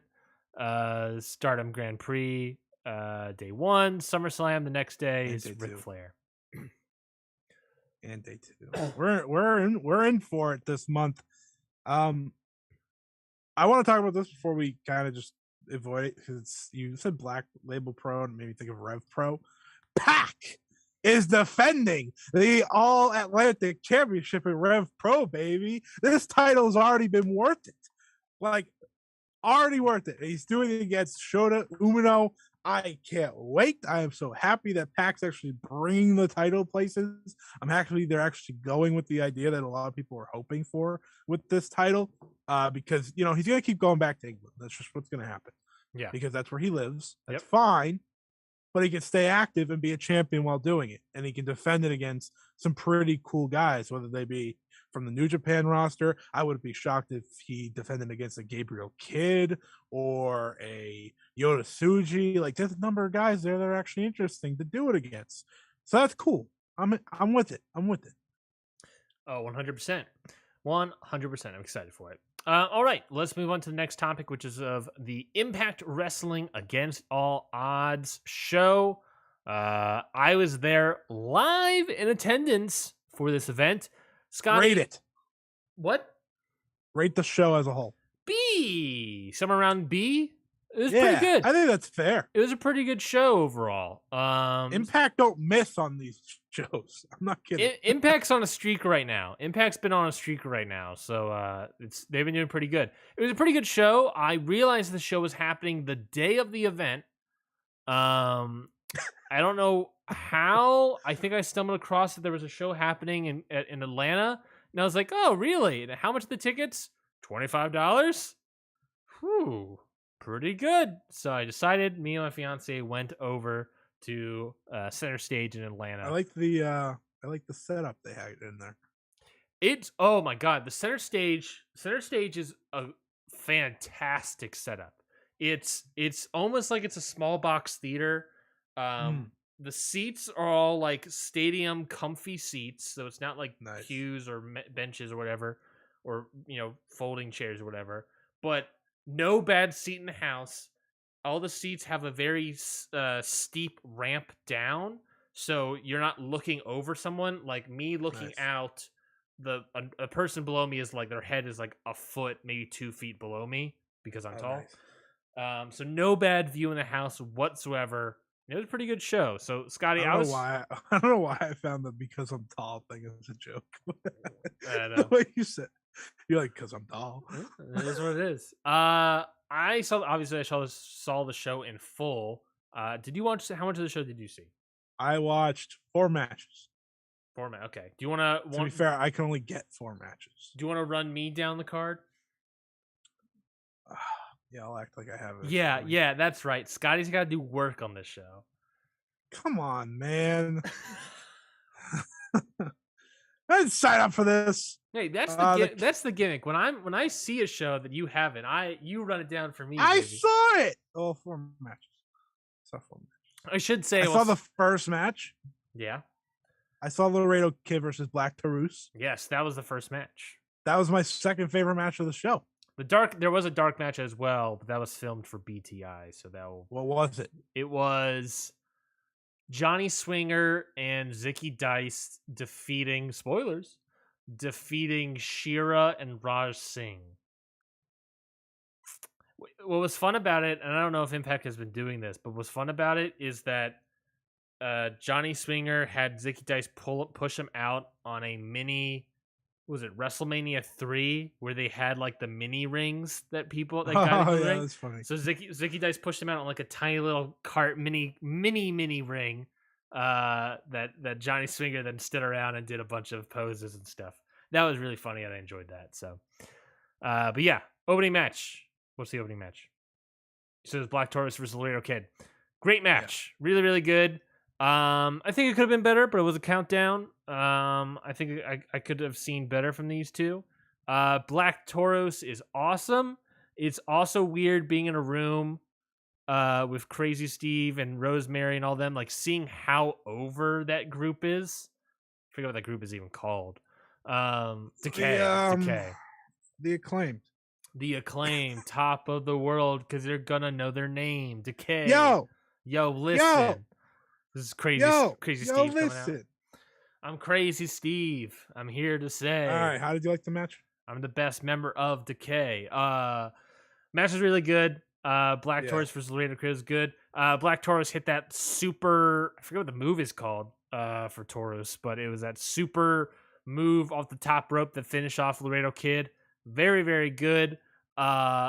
Crazy ass stuff in this match. Like I said, I think they could have done more lucha kind of stuff. They did a really good amount, but I could have seen more, and I would have loved to see more. But this was just a countdown show. So who gives a crap? This match rocked. Come on, this match rocks. This match of the night for me, man. That I saw. I didn't see them all. There's no way this was their match of the night. Well, I don't know when you saw it. Second favorite. Okay, good. I was about to say the night. Second. I was about to say second. I thought that was good for a free show. Black Taurus should be facing Josh Alexander. Yeah, why not? Why not? If they had a brain, they would do that. Well, Black Taurus is awesome. The concern about that is that you would also get a Crazy Steve versus Josh Alexander match out of that. I don't give a shit. I'll take the bullet. I'll take the bull, Crazy Taurus style. Taurus, he's only treated right in the U.S. by PWG. That's it. Yeah. That's it. What is the major promotion's problem with lucha? Like, Bandito is just... I'm not doing that. I liked it. I liked it a lot. It was fun. It was free. And the crowd was hot. My favorite thing was Jessie not knowing anything because she doesn't watch Impact, right? Does she watch? She doesn't really watch wrestling, but she knows. Like I talk about AEW. I almost never talk about Impact with her. Nor should you. But she was like talking about it, and she's like,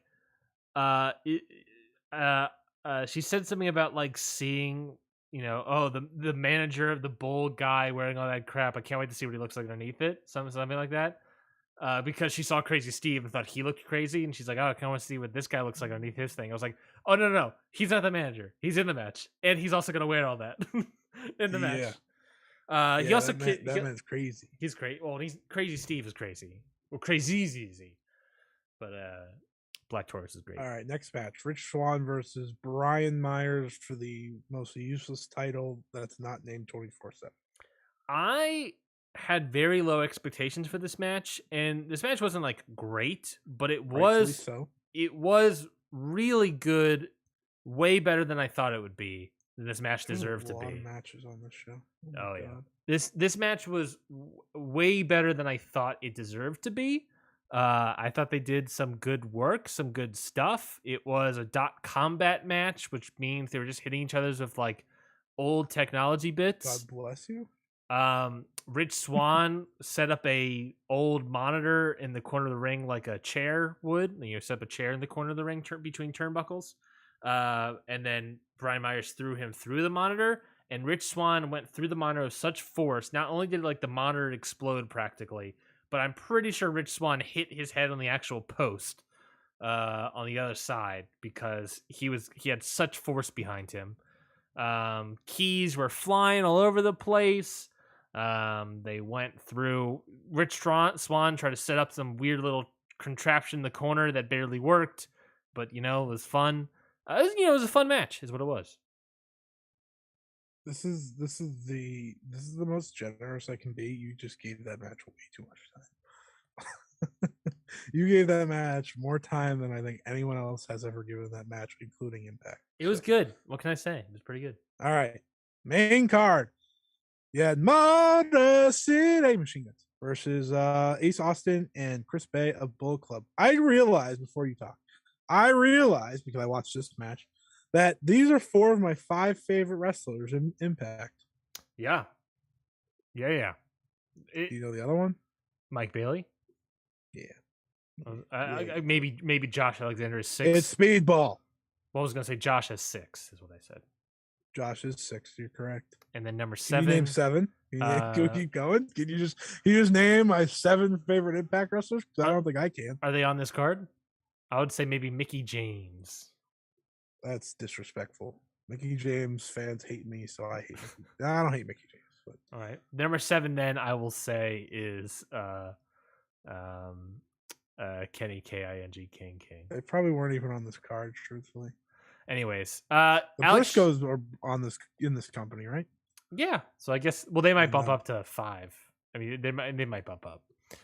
No, this match, Motor City Machine Guns versus Bullet Club, very, very good. I think it was exactly what you thought it would be. I was a little underwhelmed just because I had super high expectations for it. Fair. I had super high expectations. Still a great match, but I thought it had easily more potential to be better. And didn't quite hit that high, but it was still very strong. Ace Austin looked good. My fiance popped at him throwing out the coming out to the entrance thing and getting the wand thing out of nowhere. Oh yeah, that's pretty cool.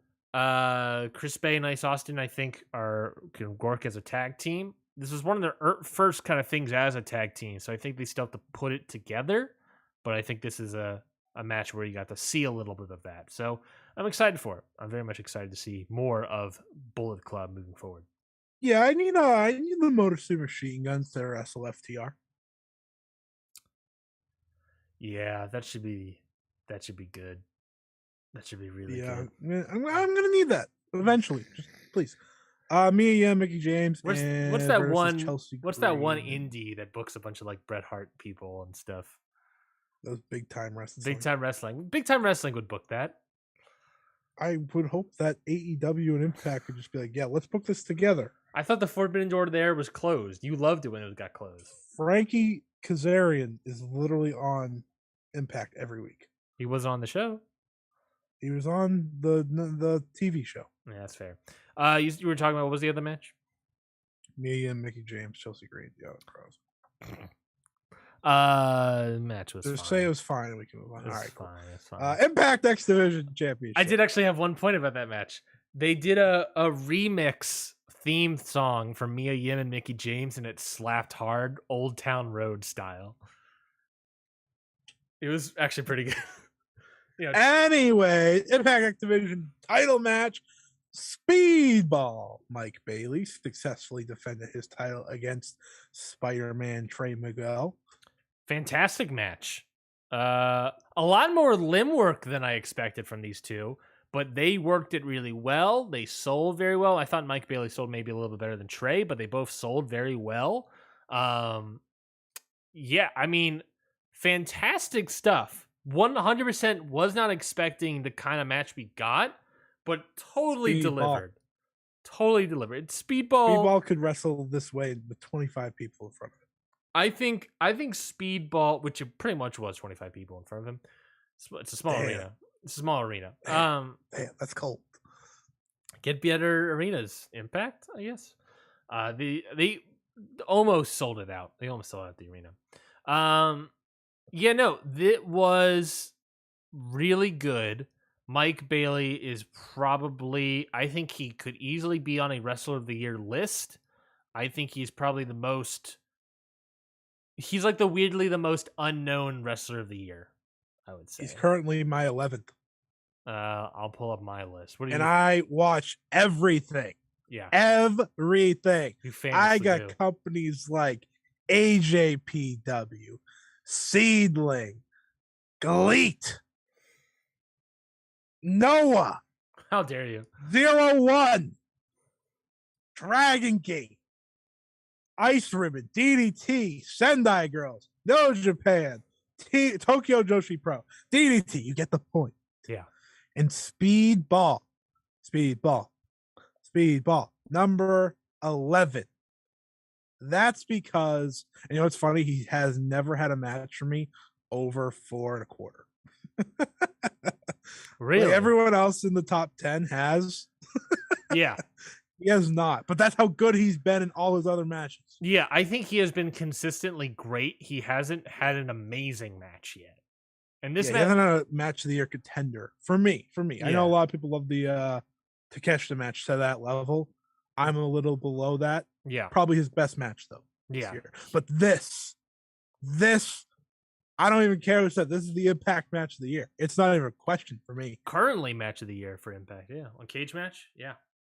Is it? Oh, is it not for you? Do you have something like on the tip of your tongue that's better than this? No. I'm saying that according to Cage Match, it is Cage Match. Currently their match of the year. That's good. At it should be, rating of 9.12. Trey Miguel's improvement is very noticeable. I want to give him credit too, because it's easy to fall in love with Speedball because of what he's done this year. But Trey Miguel kind of had no other choice, right? They had the Rascal send off. Mm-hmm. He didn't get signed. The other two did. No, he stayed for a reason. I don't remember what it was. He didn't stay. They didn't want him. Come on. But this was very known. So aggressive to me. Anyways, so he comes back, right? And I didn't know if he was a full, I didn't say any of them were necessarily full products, but a lot of people did think he was the weakest of the three, believe it or not. Yep. And he has become a star for them. He's really good. I could see him get that emotional world title win by cashing in the X Division title someday. I could see that. Absolutely. Yeah. Really good performance by him. I'm wondering if they do bring back what's his name? Wentz. Rascal. Yeah, I could see that. I could see that. If Myron Reed wanted to go to a company that was good or better than MLW, you could have all three. You can have the Rascals again. Yeah, I like the Rascals. They're great tag team. So. Oh yeah. But yeah, this match is really, really good. But you also probably don't want to sign Zachary Wentz right now. Yeah. Just say. Do you want to go over I think to be fair, I think the Zachary Wentz stuff is going to blow over at some point because of the situations of all that is still. It was weary, but it was also like an old photo, not a great photo, but an old photo. They're actually teaming soon. Who? Jay McCall and Zachary Wentz? Yeah. You can talk about the next match. I'll find it. Rosemary and Taya Valkyrie defended their titles against. Wait a minute. I thought there was Giselle Shaw was with Alicia. I don't care. Not anymore. Versus Giselle Shaw and Tennille Dash. Yeah, thanks. Yeah, so Tennille Dash. So Madison Rain fits the influence. Yes, Madison Rain got injured, so they brought in Giselle Shaw as the sort of a new sort of thing. So they're slowly building the beautiful people. Giselle Shaw, Again, also, I don't think we said it last week because I don't think the news was out last week, but congratulations for her for coming out as trans. That's great. She did really good in this match as well. I thought she was also fantastic in this match. The match is fine. It was okay. I thought Giselle Shaw looked the best out of all four of them. But it was what it was. It was kind of fine. So back to the Rascals thing. They were announced to be teaming for a Pro Wrestling Revolver show in in August 24th. This is all that's been named so far, but you could potentially connect dots here. Motor City Machine Guns, the Rascals, and Chris Bay. So put two and two together. I'm thinking you might get Motor City versus the Rascals. That'd be pretty good. Sammy Callahan booking better tag team title matches than the company he works for. He actually did. He's doing that this weekend. We're getting the Switchblades against the American Wolves on Revolver. Oh, yeah. And next match was the big tag team match. You had Honor No More versus America's Most Wanted, Heath, and the Good Brothers. Yeah. This match was good. It was a very solid, reunion match for America's Most Wanted, Chris Harris and James Storm. There is a match of two stories. One is PCO, the crowd wanting PCO out of Honor No More. Honor No More not really sure if they should still trust him, but they still do. And they're begrudging, hey, don't listen to the crowd. There was one point where Mike Bennett, where they were saying, PCO was in the ring, the crowd was cheering for him. Eddie Edwards tagged himself in, and PCO got all mad. And then the crowd started chanting, "You suck" at Eddie Edwards. Matt Taven turns to the crowd and puts his hands over PCO's ear to say, "Don't say that about him. That's so mean. Why would you say that?" So good heel stuff. I also want to say that Matt Taven was on the outside before the match started, and he was talking to a fan and saying heel words to each other, and then the fan two-sweeted Matt Taven on the head, right on the forehead, just like a boop, and Matt Taven unloaded on him. Don't touch me, pointing at him. Do not touch me. You're not allowed to touch me. How dare you?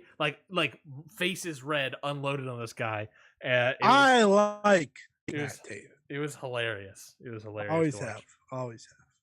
Yeah. Ring of Honor World Champion. Matt Taven. But yeah, Chris Harris and James Storm, it was great seeing them together, and that's really what this was, is seeing I feel like I America's just watched Chris Harris and James Storm. They're a good tag team, man, and they had some good moves, and Chris Harris looked really good. I thought he looked really good for a guy that legit has not wrestled since, I don't know, 2018, that is 5 years or so.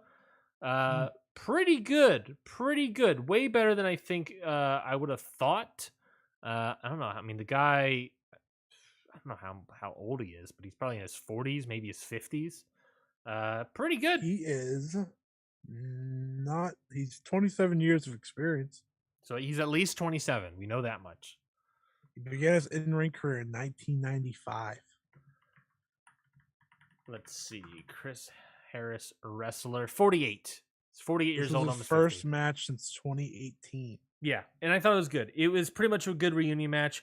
Seeing the two of them together was really good. They hyped it up. A really good job of hyping that up. He's been pretty much retired for a long time. Yeah. So it was nice to see it. And they really played it up as this is a reunion retirement for Chris Harris. Maybe for James Storm. Probably not. But they really played it up as he's still in really good shape too, right, James Storm? Oh yeah, James Storm I think can go for easily another 3 to 5 years. He's only 45. Clockwork Orange House of Fun match. I don't even know what this means. It was Ravens. I know that. Yeah, it was a Raven match. Basically weapons. Just weapons are. They have a string around the ring that has weapons dangling from it. So, was it bad? It wasn't good. It was fine. I mean, it was good. It was good work. did good spots. Moose went through a table. Moose pulled out a glass bottle out of a trash can and hit over Sammy Callahan. It was just a lot of like Sammy Callahan giving those like sexy eyes to a baseball bat with barbed wire for like 5 minutes. It was just like a lot of that for like every weapon. It was the worst. It was good. Like I said, you don't have to say it's good. It's okay. They pulled out 2 boxes where Moose unveiled his boxes full of Legos and Sammy Callahan's was full of shattered glass. That was fun. There wasn't a lot of blood. They tried to cut open Sammy Callahan, but he like did a really bad blade job in the sense of like he barely got any blood after the shattered glass bottle shot. And then Moose cut him again with a shard glass, and that didn't cut him at all. And then they did another thing. Sammy Callahan cut himself, but he wasn't bleeding at all. So the blood didn't work at all. Yeah, it was what it was. Impact Knockouts Championship. Jordynne Grace versus Tasha Steelz. I know this had a scary ending. Oh, yeah. So the ending, right? So Jordynne Grace is going for, I think it's just her Jordan driver, I think is what it's called, on Tasha Steelz. Tasha Steelz is basically up on one of Jordan's shoulders. Jordan, it's almost like a one-winged angel on one arm is kind of what the move is. The picture in your head. Jordan is trying to grab, kind of like Mike Bailey's flamingo driver. Yeah, it's kind of like that. So Jordan is trying to grab Tasha Steelz' head, so to like kind of tuck her head to help her. Can't really get it, and then kind of just does it anyway. It was very awkward. It was like 5-10 seconds of trying. It was like, all right, what's happening here? This is obviously the finish of the match. Couldn't really get it, and then just dropped her square on the top of Tasha Steelz' head. Right? Terrifying. Straight on Tasha Steelz' head. Pinner, 1, 2, 3. Referee talks to Tasha Steelz for a little bit, throws up the X.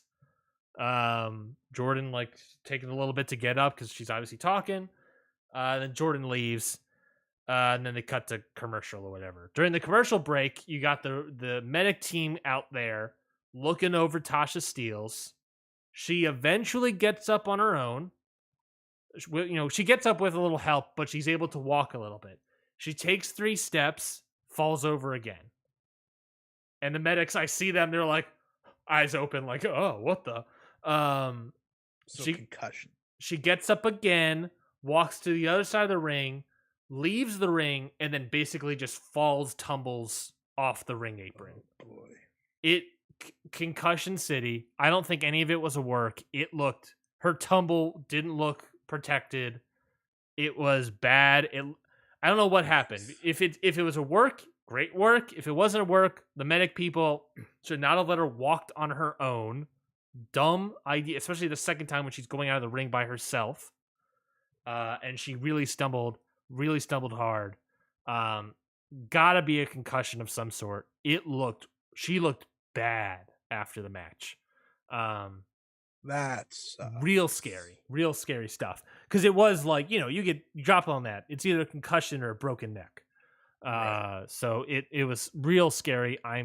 Seemingly she's okay. I haven't seen anything about it since. Maybe we'll hear more about it on. I don't even know. Did she wrestle the next night? I doubt it because there were tapings the next night. Yeah, I don't know specifically. Maybe I have to look that up later. So but I can only hope that she is okay. Yeah, I imagine she will be, but it was super scary. Beyond that, match was good, fine. The main event, Impact World Title, Josh Alexander versus former Triple Crown champion Joe Doring. Yeah, so they were playing this up as Joe Doring undefeated, which was true. He was undefeated in Impact in singles action. Didn't have a lot of singles matches. That helps. Sure, that's a good cheat code. So then they had that. It was a big beef brawl. Joe Doring is a ginormous man. Beef. Yeah, it was a big beef brawl. Joe Doring just kind of like clubbing Josh Alexander for 15 minutes. Josh Alexander eventually gets the win. Very good, solid win from Josh Alexander. Not a great, fantastic match, but a very good match. I thought the work itself was very good. Josh Alexander is a very good champion, very good wrestler for Impact to have. Joe Doring did good enough here, I think. He is up there in old age. He doesn't really move completely well, but he did, I think, good enough for what he could do in his limitations.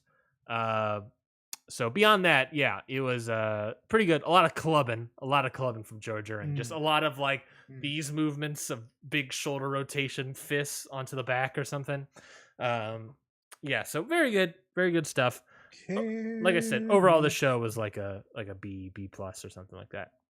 Can you feel the beef tonight? A lot of beef.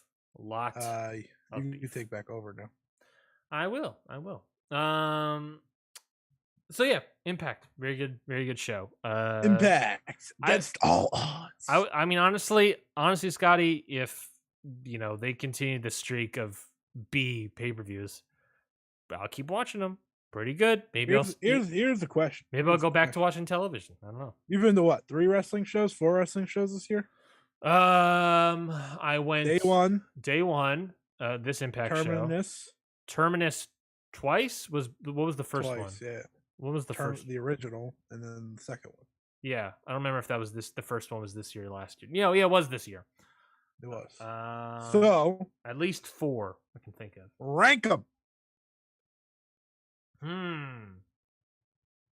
Can't have Terminus very high. I'm sorry. I think it might be just like day 1 against all odds. Terminus 2, Terminus 1.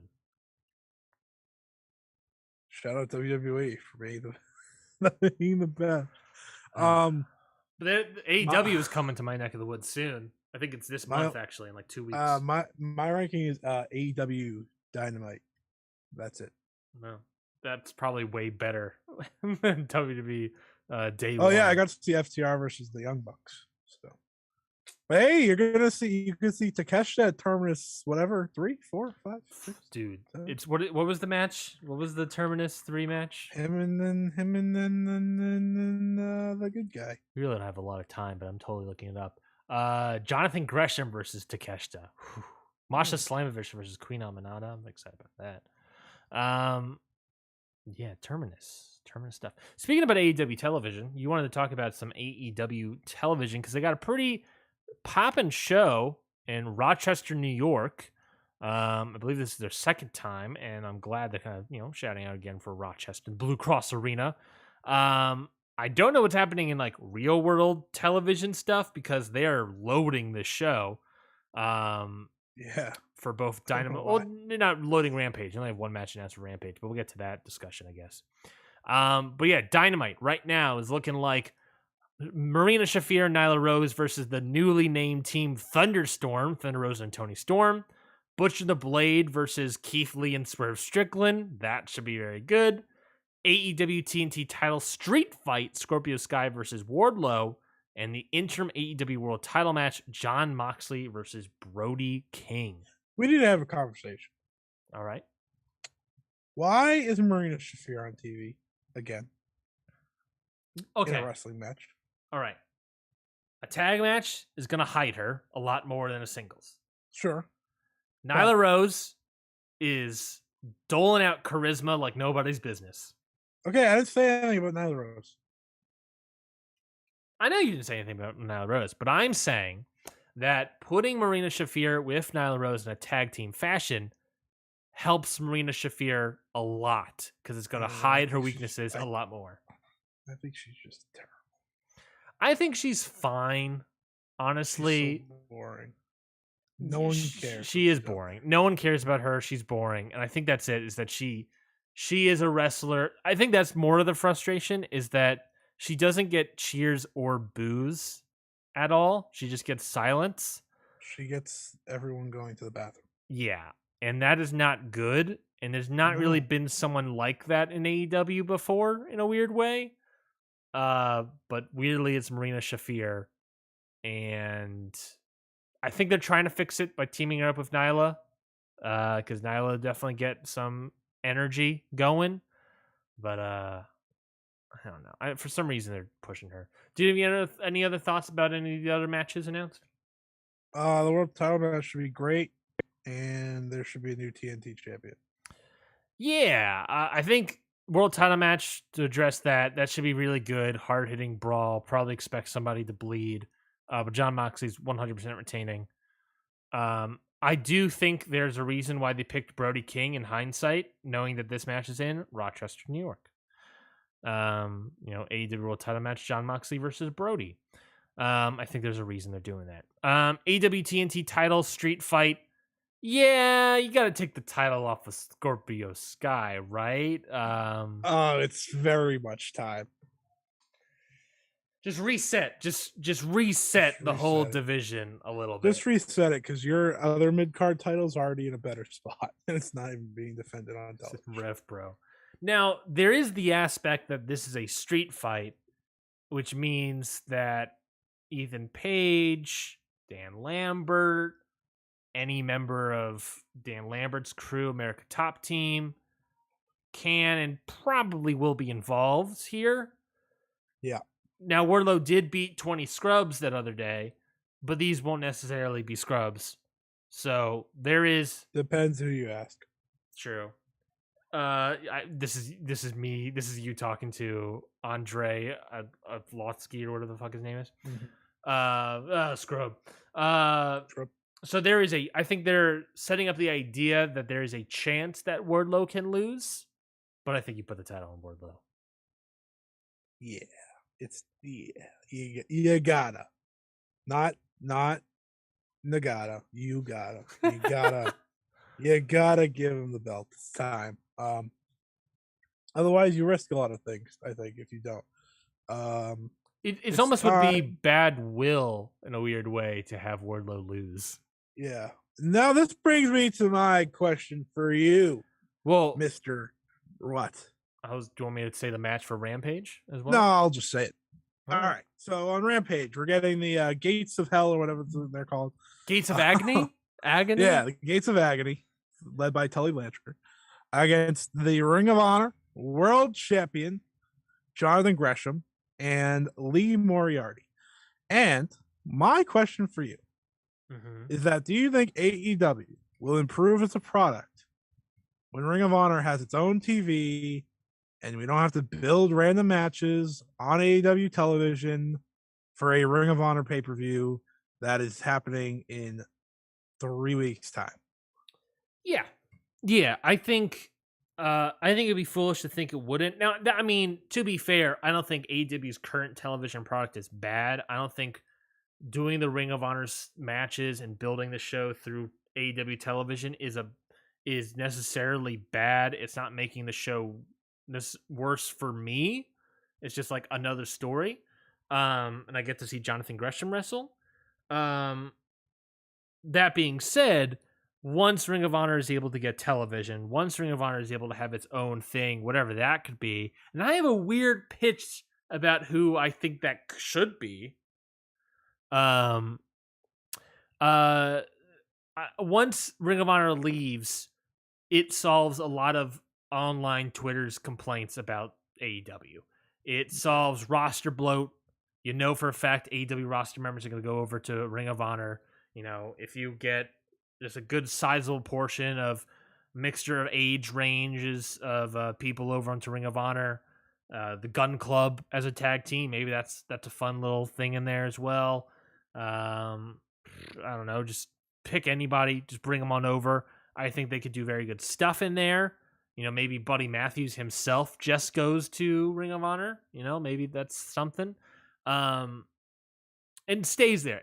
That's the other thing, is you don't want this to be developmental, but we make it its own property. I think once you do that, it solves roster bloat, it solves title bloat, it solves storyline bloat. It just solves all of the problems people currently have of AEW, and where non-AEW stands will have to figure out a new thing to complain about for AEW. But yeah, I think it would be a good move all around. My only one concern is a thing we've brought up before on the show is just I do have slight concerns about Tony Khan solely booking. At that point, I assume Ring of Honor would be an hour show, so 4 hours of television. If you count the YouTube as booking, that's 6 hours of television a week for one man. I have concerns about that. Whether or not you can count the. That's why I asked you. Yeah, truthfully, I have concerns about that. There was like a report floating around that Tony Khan might be asking Maria Kanellis to help with the women's booking. Whether or not that holds true. She's in Impact right now. I don't know her contract situation, but she's in Impact right now. I think he needs to bring in more people. I think you bring in Kanellis. I think that's a good move. She did a good job in Ring of Honors and in women's booking. I think she was setting up a nice little promotion, a nice little women's division there. She, pushed Roxy very well, to the point of Roxy getting a tryout and a contract with WWE. Man, that division was going to be good. Yeah, it was it was some of the best work I've seen out of Miranda Alizé. Trisha Dora was doing good stuff in there. Willow was getting more and more popular. Roxy was, just since we're on this topic, Roxy was so good. The fact that AEW didn't sign her, a major blunder, a legitimate blunder on their part. So Roxy is one of those people where it's, to me, it's like a major blunder on AEW's part, but you could say the same thing about Ben Carter. And I don't think that's the same at all. No, and you know why it's not the same? Is because we know for a fact that Ben Carter was a WWE guy through and through. I think Cody Rhodes even said that sometimes people are just WWE people. I have a feeling Roxy might have been a WWE person. That's fair, but they didn't offer her a contract. That's just the truth. They didn't even try. True. And I think if you tried, if you gave her a shot, she would have been there. It is what it is, but I think that's a blunder on their part. Their women's division is getting better, though, so it's okay. Do you think Ring of Honor, once Ring of Honor is gone, do you think AEW would be better? I think it surely will be. I think... Well, this is the part of the reason I asked you was because of the Tony Khan having to book 2 shows more than anything. Because, yes, Ring of Honor is gone, but now it's kind of bigger in a lot of ways. I think, yes. You got to book a lot more stories for Ring of Honor, not just whatever's on AEW. Yeah. It really became noticeable when you had to book between Ring of Honor, Forbidden Door, Blood and Guts. Like, you got to book. You started booking all 3 of those over the past couple of weeks. It got really bloated storyline wise. Yeah. So I think yes. I think it's still okay if you want to have like matches with some of the Ring of Honor roster on Dynamite from very limited time to time. I wouldn't do it all the time because you need to establish Ring of Honor as your own. But if you brought in a Jonathan Gresham like you are this week for Rampage to wrestle, I think that's okay. Yeah. I think that type of stuff's okay. But you don't need to tell their stories on AEW television anymore. I don't need to see Jay Lethal do his promos anymore on AEW television for the Samoa Joe whole Ring of Honor television championship. I don't need that anymore. I think that's the way you turn that. That being said, this is also why I asked. There is a certain team that holds the Ring of Honor tag team titles that is very important to this company. Like very important to this company. So at the same time, it's almost like it'll be impossible for you not to tell this story because they're going to have every single tag team belt that is worth a damn in men's competition after All Out, probably. So that's also, I think it's going down. Yeah. I think it's going down. I think it's going to happen. They want someone to have all the belts, and that's the story they're telling. They want the story is the baby faces FTR. You picked Hiroshi Tanahashi to win the AEW title. I don't need to hear you. That was a good pick. It was a good pick. It was hopeful pick, but it didn't happen. But that's also why I brought it up, because you have FTR. You're saying FTR beating the Young Bucks is not a hopeful pick? I'm saying the FTR should beat the Young Bucks. Yeah, I'm saying Tanahashi should beat John Moxley. So it's the same thing. Mine, I think mine's more believable than that. Oh my god! Look at this guy, fellas. Listen. Acknowledge me. Okay. Anyways, let me finish my point so we can move on, and we can go to bed. I think that's the one part I'm wondering about. Like, how do they have them balance? It's probably easy if you're doing recordings for Ring of Honor, which I hope they do. I hope this isn't a weekly live show. I think that would be the best case scenario all around. Yeah, for everyone, because then Tony can focus on AEW from week to week, but he can still build Ring of Honor stories in a bunch instead, which I think could be better. But then you have Wheeler Yuta, who's a very big part of the Blackpool Combat Club. That's the thing I don't understand here yet. We're gonna figure it out. Yeah, they have to put an entire pay-per-view card together in 3 weeks without a match announced. Tickets don't even go on sale yet. Yeah. I mean, look, that should be the graphics are good though. The logo's great. That should be a good card. That should be a good New show. titles? New titles, maybe? I mean, the card is what? Gresham versus Cage. That's cool. Brian Cage. Cage. Brian Cage. Jay Lethal versus Mojo. And then FTR versus someone. Maybe Yuta versus Garcia. Yeah, no, I think it'd be Yuta versus Garcia because they set that up on Dark. Probably Martinez versus Deeb. Yeah, they're building that as well. I think maybe you could do maybe FTR versus Gates of Agony. Yeah, that's the only other tag. That's the only other tag team established. Or you can just bring the Briscoes back and do that again.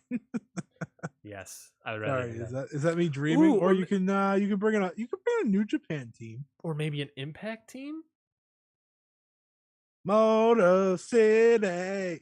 Yeah, let's finish this up. Did we have anything else? Yes, we had one more. The only other thing I was going to say about the Ring of Honor thing is that I think Ring of Honor should go to the CW. Is that a bold move? The CW you told me last week. The CW got 75% of the thing got sold to a Next Star Media Group or whatever for $0. Turns out it wasn't just $0. They're taking on all of the $100 million of dollars of debt. So that's that. I see. But I also saw things saying that Next Star Media Group might wanting to be moving away from like drama series and more reality stuff. And I was like, Ring of Honor's not too bad. Warner Media still owns 12.5% of the CW, so they could have a foothold and be like, here's a show. This is the most like notable thing that I think about Ring of Honor moving forward. They are now on Bleacher Report for pay-per-views. That's also true. I think that's very important. Yes. So clearly that's where they're headed. They're going to be part of the Warner family. Where? What channel? Hopefully not Truth TV. I think best case scenario is you release an episode per week on HBO Max, or you somehow get them on a TBS or TNT, but I highly doubt that one. Yeah. But maybe they like the success. So, and you can be more flexible. Ring of Honor, say if a sport's on, you can move that. Yeah, it's not as must see as AEW, but I think a good case would be the HBO Max release an episode a week, because then it brings wrestling fans to a streaming service. Creates the idea that you might have AEW on there eventually. You almost want AEW on there already by time they do that. I feel like if that were to happen, but that's my hope. I hope it's on HBO Max. Yeah. The last thing we had today for you all, and again, thank you so much for joining us on this late night Ring Post Radio Nights. Last topic here, Stardom Midsummer Champions is a show happening this Saturday for, of course, the World Wonder Ring Stardom promotion, July 9th. We got a card in front of us in Tokyo, Japan. This will be taking place. Scotty, let's run down the card and preview this event. Ready? I forgot to say, this is very important, but TJPW has a big show this weekend as well. They're running 3 hours before Stardom in Tokyo as well. Summer Sun Struggle or something like that? Summer Sun Princess. Struggle. Summer Struggle's right there. Literally called. Okay, that's whatever. Fine. But the important part for AEW fans is that debatably, their 3 best women's wrestlers are going to be on the show. Debatably. Sure. In my opinion, at least 2 of them.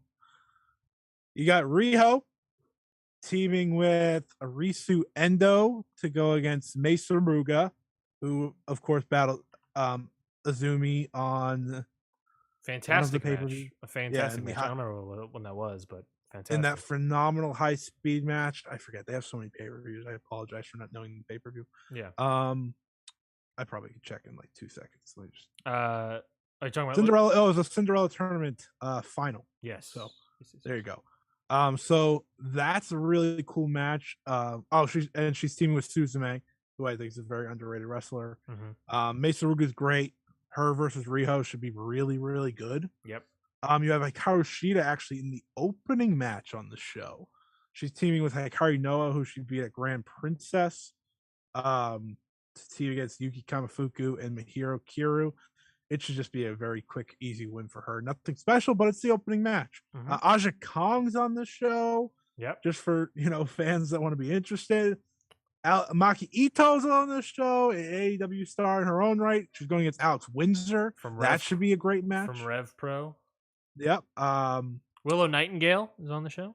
Willow Nightingale's on the show against Miyu Watanabe. That should be really cool. They're both very strong. That's going to be fun. Yuka Sakazaki, the teams with Mizuki against Saki Akai and Yuki Rai. If you watch DDT, you know who Saki Akai is, of course. Mm-hmm. And the main event, Shoko Nakajima, who's also been in AEW, against Rika Tatsumi. And probably the biggest, most notable match for any AEW fan is that the AEW Women's World Champion, Thunder Rosa, will make her return to TJPW to not just face anyone. She will face the ace, Miyu Yamashita, in what could be legitimately one of the best women's matches of the year if Thunder Rosa's on her game and they just mesh right. They've had one match against each other. It was a trios match. They were on opposite sides. That was a few years ago. Mm-hmm. But this is definitely worth checking out if you're interested. It's on Wrestle Universe. There's not many better streaming services for wrestling out there. Even if you're down on Noah, even if you're down, there's still good wrestling on all the shows they have. And I think this is one you should check out. You can probably get a free month or week, I'm pretty sure, right now. They offer something. But if you're an AEW fan and you like these wrestlers, go check it out. It should be their biggest show of the year. But let's talk about Stardom, because Stardom has a better 1-2 punch than any show in the next couple weeks. Yeah, Tokyo Joshi Pro is sort of doing a Forbidden Door Joshi event. So that should be very good. That should be very good. And maybe one day Stardom will bring in some American talent. It's happening around the corner, maybe. Yeah, I saw that. I think it's important to say that while it's the relationship with Bushiroad and Cyberfight is very interesting to me, because obviously they're competition, but TJPW and Stardom are much more competition than, say, Noah and DDT to New Japan. Yes. So I do wonder if that would put some cracks there or not. Not that I really care. But yeah, Stardom supposedly wants to get wrestlers over here sooner rather than later, or just international. I don't even know if it said United States exactly, but they want to have some wrestlers come over soon. It'll happen, but you also have to remember, there's a very small window they have to do that. They have a 5-star Grand Prix coming up that lasts from July 30th to October 1st. And then they have Tag League after that. And then they have their big pay-per-view at the end of the year. So while it sounds all good, and they have the New Japan Stardom show. So while it sounds all good, they're busy. They're packed. They have a packed schedule. I can see 1 or 2 maybe drop in. Some skip Tag League, but don't expect an entire Stardom crew to come over for a show or something. Though, if they were to do it, I'd put them on a New Japan show if that's what they want to do. I think that would be better. Yeah, I agree. The Music City one, whatever that is. Yeah. Stardom Midsummer Champions. We have our opening match here. Lady C versus Hina. The card changed, by the way. Huh? Yeah, Tekla's out again. She's still hurt. Does the card I have Tekla out? Yeah, no, Is Tekla the only one out? She's out, which makes the match change. Well, so we'll get to the that. first match is now Lady C versus Hina versus Yuko Sakurai. Then you can figure out the rest from there on that other match. Oh, I get you. They're just making it. Also, there's a coffin match happening in 2 weeks for anyone interested. Yeah, we'll get to that later. Yeah, that's that 12 ones going with 10 men. But Lady C versus Hina versus Yuka Sakurai. I'm not previewing it. Yeah, I can't wait to see that on YouTube. Hanan versus Waka Tsukiyama for the Future of Stardom Championship match. Also probably be a YouTube match. The Hanan reign continues. I assume she will retain. There's no one that really is shooting out to me as someone that can beat Hanan anytime soon. Ami Sarai or Amasaki. Yeah, that might be true. Or Inaba if she comes back and signs. I could see. But she's too old, I think, now. So probably those two. I could still see like a Momokogo. Maybe. I could see it. If they wanted to, I could see that. It's stars versus stars, though. That's kind of why I doubt it. That's also true. Tag team match, main show here. Queen's Quest, Utami Hayashishida and Miyu Amasaki versus Godzai Mirai and Ami Sarai. Should be a good match. The day before, Amasaki goes against Julia 1-on-1, so it's nice knowing you. Oh, yeah, totally. And you get Mirai versus Utami, so that should be good. We also get Mirai versus Suzu Suzuki the day before, so that's free on YouTube. Oh, that's a news item we forgot to talk about was the 5-star Grand Prix blocks. Yeah, we'll preview that later.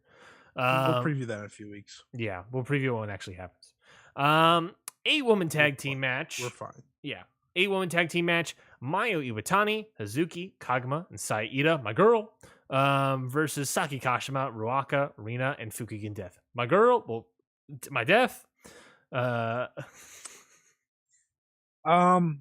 This is what happens when you have the two main characters away at a tie in important matches. You got to deal with the rest. Yeah, baby. What are you talking about? Saki Kashima's in this match. I do love Saki Kashima. She's great. Fukigen Death is in this match. Death, Fukigen Death. Kenny K, and King. See, I already finished the match preview. Continue. Who do you think's gonna win? Stars, probably. Yeah, Stars is gonna. Saida gets the pin because she's great. Because she never gets the pin. Yeah, if anything, she might be the one eating. She lost the to pin. Lady C. She could be the one eating the pin, I guess. She would be the one. Yeah. 10-woman elimination tag team match. This is Cosmic Angels, Tam Nakano, Unagi Sayaka, and Mina Shirakawa, Saki, Hikari Shimizu versus Donna Del Mundo, Julia, Maika, Himika, Natsupoi, and Mai Sakurai. There's fireworks going off outside. At 10:38 at night? Come on. It's the 4th of July. It's July 3rd. This match is a match that should be pretty good. It's elimination. This is supposedly how Natsupoi and Tam Nakano want to decide their little feud. And when I say little, I mean obviously the bigger feud than that. Odd choice. It kind of sucks that Tekla's not in it because she's now missed. She's gonna probably miss a month and a half, but it's smart to do because you want to have her ready for the tournament more than anything. Mm-hmm. So I think it's cool to keep her out. Who wins? Probably I'm gonna go Cosmic Angels. My Sakurai's there, and it's elimination over the top rope. Yeah, it's elimination, so this match will probably come down to Natsupoi. And you got the new mini group going on there. Yeah, it'll probably come down between Natsupoi and Nakano as the final two. That'd be my guess. You would hope so, but they'll probably eliminate each other. It'll just be like, oh, okay, cool. Yeah, that's also true. It'd be very on brand. If Cosmic Angels wins, you would also, well, I guess it's not really, that it might not necessarily be going into like another title match. It would just be like a momentum into 5-star, I guess. Right. Speaking of title matches, though, high speed title match: Azumi versus Momo Kogo. Yeah, I'm very intrigued by how this goes. It's not necessarily I'm confident in this being great, but Azumi has yet to let me down, so I probably should just expect it. Yeah. Momo Kogo can be good, Yes. but this is the biggest test of her career. So if she can keep up, which is the big if, this can deliver. Yeah, I personally kind of feel like Momo Kogo has a little bit. I think she has something there. Yeah. I legitimately do think that she has something there.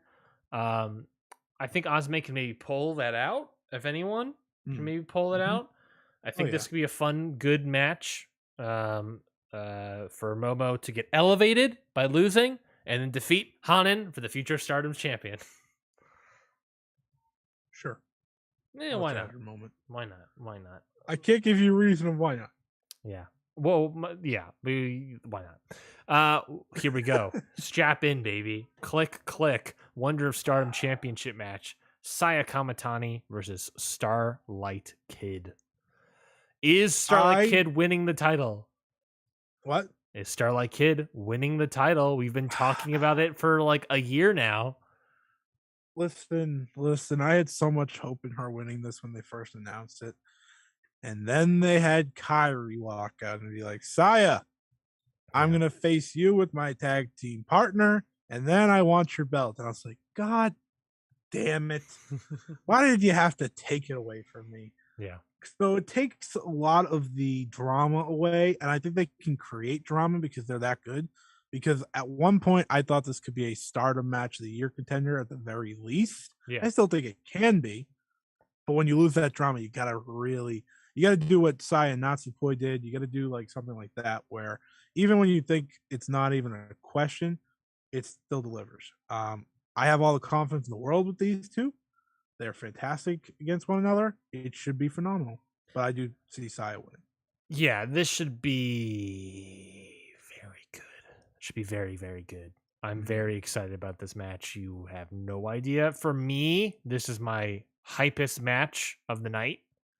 I think for most people, it'll come down to this in the World of Stardom title match. But for me, this is my hype match of the night. I am expecting. For me, the floor 4 stars.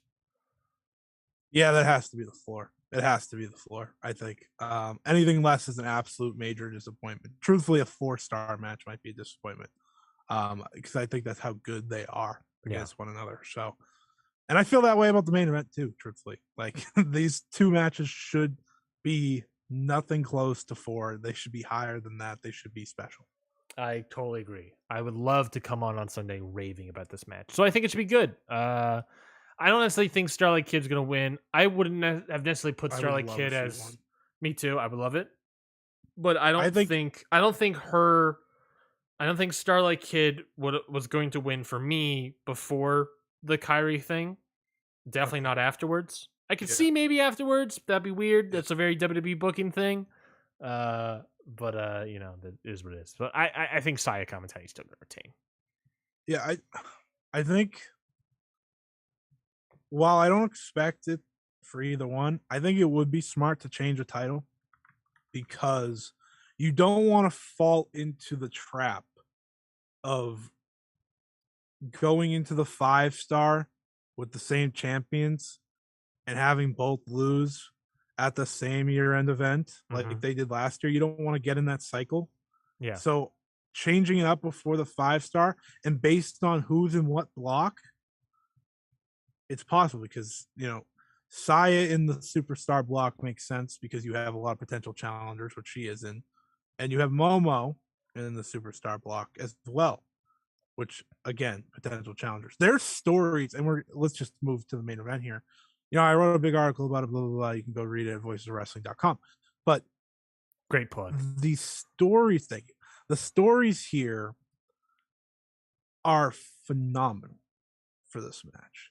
If you really have paid attention to what Stardom's been doing since really the end of last year, at least since the 5-star last year, that all roads kind of led to here. You know that Shuri has been just dominant, amazing, everything you could want out of your top wrestler. And you have Momo, who lost the 5-star Grand Prix, a phenomenal match. Realized, okay, it's time for a change. I want to win that world title, and this isn't working. Me being the leader of Queen's Quest is not working. She turns heel, turns her back on Queen's Quest. She leaves them. She said, okay, it's all about me now. She goes down this dark road. She's already won more titles this year than she's won in the past 3. She hasn't had a title since the artist belts, and that was 2019. So that tells you a lot already, right? Yeah. And who better for Momo to potentially beat? And while I don't actually have Momo winning, obviously I'd love Momo to win, but who would it be better to beat to show I am that complete player now? The person that beat her in the 5-star. Because then you have the stories of her versus Julia for the title, which is just instant story. Potentially who Julia beats for the title would make a lot of sense if she's not beating Shuri. And you also have Utami Hayashishita, who they have not finished that story being told. Yeah. It's very, very fresh still. You haven't really given away the big match. You gave away that mini match that they did, but there's still a big one there. So that's the excitement going into this match. While I do think Shuri wins, you at least have that first signal of doubt that she might lose. We haven't had that in her reign. No. And that's when you're doing something right. No, you haven't. And I think Momo has been someone for years now as someone that's everyone's been wanting. I was going to say the Liv Morgan, but that's not entirely true. No, she had her big reign. That's what people do forget. They want to. Yeah. I've seen people say "Oh, she's Hiroki Go." I'm like, no, she had the dominant Wonder Star, the most dominant ever. Yeah, it's just it hasn't worked out since then. Yeah, and I think that she's also only 22 years old. Yeah, she's got plenty of time. She, I think, is also. I think this a way to tie gimmick change has done good things for her. I could maybe, you could maybe make the argument that she, kind of like what we said about Starlight Kid, is that she needs a 5-star kind of tournament to figure out the gimmick a little bit more, get it more fine-tuned. But I think she's pretty much got it at this point. I think she's got it. I think she's the most complete she's ever been. Yeah, I think a return to that edge, in a weird way, is a good thing for her. And like you said, there's doubt a lot quicker than Starlight Kid did figure out hers, which makes sense. Plus, she's been a heel before. Plus, you got the whole wrench thing. Yeah, well, that's my other thing. It throws a wrench in the plans. I think the wrench actually is a good thing for this match, and people might be like, "Are you kidding me?" I think it's good because you're gonna tease it at the end. Yep. And what happens when Momo hits the unbeatable champion with the wrench? Yep. She's not going to get out of it. So there is potential there to add that drama. You just can't overdo the heel stuff. You can't overdo, and they really don't do that for Momo Starlight Kid matches, which is good. Yeah. But that's why I'm so excited about these two matches, is because they're going to put on shows. Win or lose, I'm perfectly fine if we walk out with the same champions. I'm very happy if we walk out with two new champions. Mm-hmm. It's a win-win. And we're going to get two phenomenal matches to close out the show. Yeah. That's why this show is a 2-match show, pretty much. Well, everything else will figure it out. But it really is about these 2 matches. How dare you say that about Momo Kogo? They're this close to selling out the venue, which is impressive that they're going to sell it at 2,000 seat venue. Obviously, they've had more than 2,000 people, but selling out a venue does a lot. So, cheers to them. Very exciting show. And it's going to be a great, great night. And to wrap us up, a certain someone is ready to go home to Japan, according to Mr. Dave Meltzer. Oh, that was the other news bit. This is the biggest news item in the Joshi sphere that we've had a while. Well, since Kyrie left, really, so not that long ago. I knew for a fact I was forgetting a big news item. Yeah, this is a big one. I remember about halfway through this preview, I was like, "Oh shit, Io Shirai is ready to go home. Io She's ready Shirai. to let her contract expire with WWE and go back home to Japan and her family. I believe that Something that's not shocking because she's been homesick for a few years now. She almost did it 2 years ago before the pandemic. Yep. She stayed. She won the NXT Women's title, had a really good run with that. But now it might be time. It might be time to go home. That doesn't mean she's going to Stardom. That doesn't mean she wants to still wrestle. But I don't see her just hanging it up out of nowhere. No. And who's going to pay her the most money? That's Stardom. What is her home? That's Stardom. Now that might scare some people, understandably, because when Io Shirai's around, it is a scary, scary person to climb against. Truthfully, she is a titan, right? Like Kyrie, you can work around, Yeah. because Kyrie has a different vibe, but Io Shirai, she held all of those titles for like a year each at least. She had 500-day reigns. She was the face of Stardom. Yep. Until she said, "I'm going to go to WWE." So the queen of Stardom, if you will. Yeah, like I'm here for it only if, and I don't know this for sure because Rossi obviously loves Io Shirai, and she's a big name. I don't know why you wouldn't love Io Shirai. Only if, though, you don't hurt the rest of your roster because of it. I expect another reign if she's back. Yep. I expect a lot, but you need to put someone over in the end. You don't need to have her holding the belt for a year. If you want to give her a title reign, great, but you shouldn't do that. You shouldn't put it on her. You have so many people in the waiting for each title. Plus, you also have the idea of, I mean, whether or not she continues with the gimmick is the question. You have a sort of, she could play it into a more of that dark, I don't want to say dark brooding, but like that darker Io Shirai. She was Queen's Quest. She was brutal, but she didn't necessarily have like the darker side, I guess, that she had with NXT. And then she could bring that in. That's new for the character in Japan for Stardom. That could be a nice refresher thing. I think that would bounce off a lot of more people than her just being back to her normal Stardom self. Yeah. I'll tell you what. I think there are other wrestlers who fit that bill of the older Io Shirai Stardom self. Yeah. You completely transform Stardom if she comes back in a lot of ways. You now have a new biggest match possible between Io and Utami. You have a couple. Yeah, but Io and Utami's like the one. And then you have the big rematch between Io and Mayu. Like, that's obviously a big one. You have multiple matches where Thunder Rock's back together, which is Mayu and Io. You have Freedom back together, which is, you kind of automatically want that to happen. You have Io versus Julia, Io versus Shuri, all of these new people. Io versus Kyrie. That match. That match hasn't happened. Io versus most of the roster, right? Did that happen even in all in NXT? No, they were only tag partners. I think it might have happened once. I'm gonna look that up. Happened in Stardom, obviously, and then you also have, which I forgot about. You have Io versus Momo. There's an obvious story there. Io gave Momo the reins to Queen's Quest. Momo gave rid of the reins for her own career. You have Hazuki, who was her old, that was a Queen's Quest originally, right? It was Io, Momo, Hazuki. I think Azumi joined.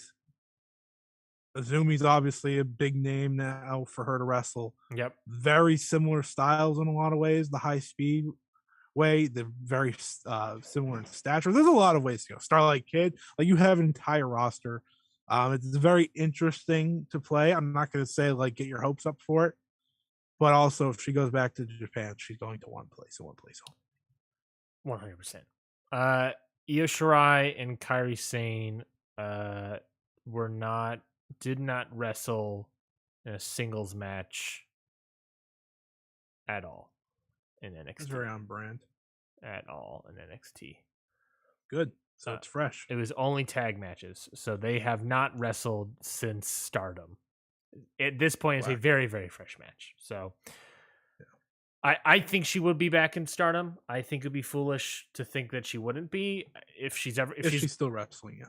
If she's going to wrestle again, it's going to be Stardom. It's not going to be anywhere else. I think she's going to wrestle again. We do have to remember that she at the last we know she's also injured, so there's that angle. It's not going to be like it's not like we're going to see her in August or something.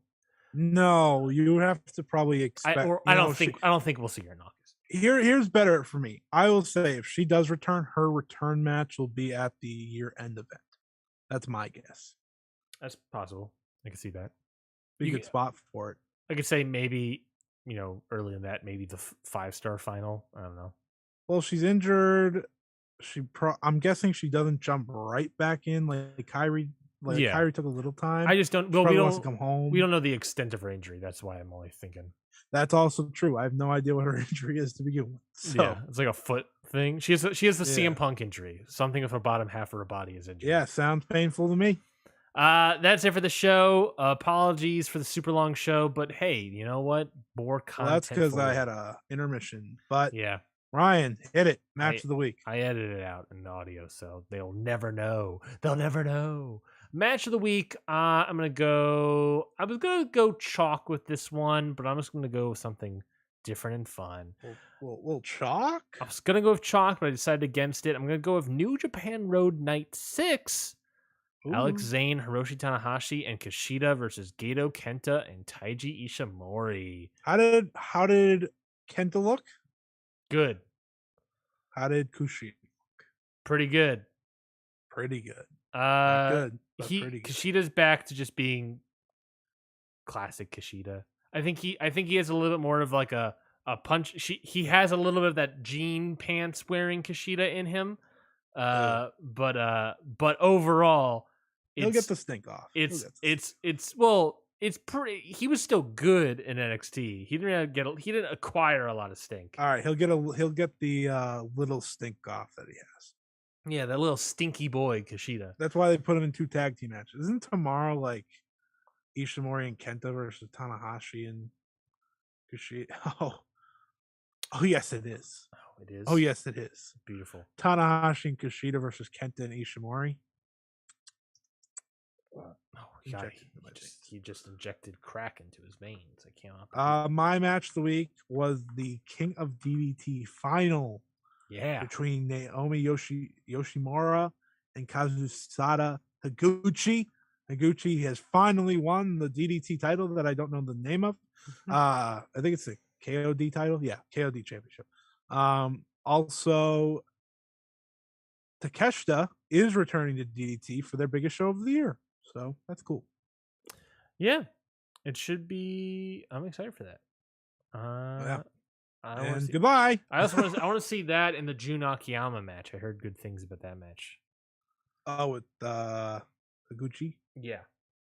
I would say watch all 3 tournament matches because the first one was good too. But yeah, definitely watch those 2. Thank you everybody for listening to this week's episode of Ring Post Radio. We'll be back for episode 50 next week. How do we celebrate? That's the question. Oh man, we'll be drinking at 9 a.m. How about that? No. You can follow me at Ryan19 on Twitter. You can follow Scotty at Scott E Wrestling on Twitter. You can follow the whole program at Countout Pod. We got some stuff happening in the pipeline that I didn't tell Scotty about until maybe after the show. But it's coming around the corner, so prepare your wallets. So thank you everybody for listening to this week's episode of Ring Post Radio. We'll be back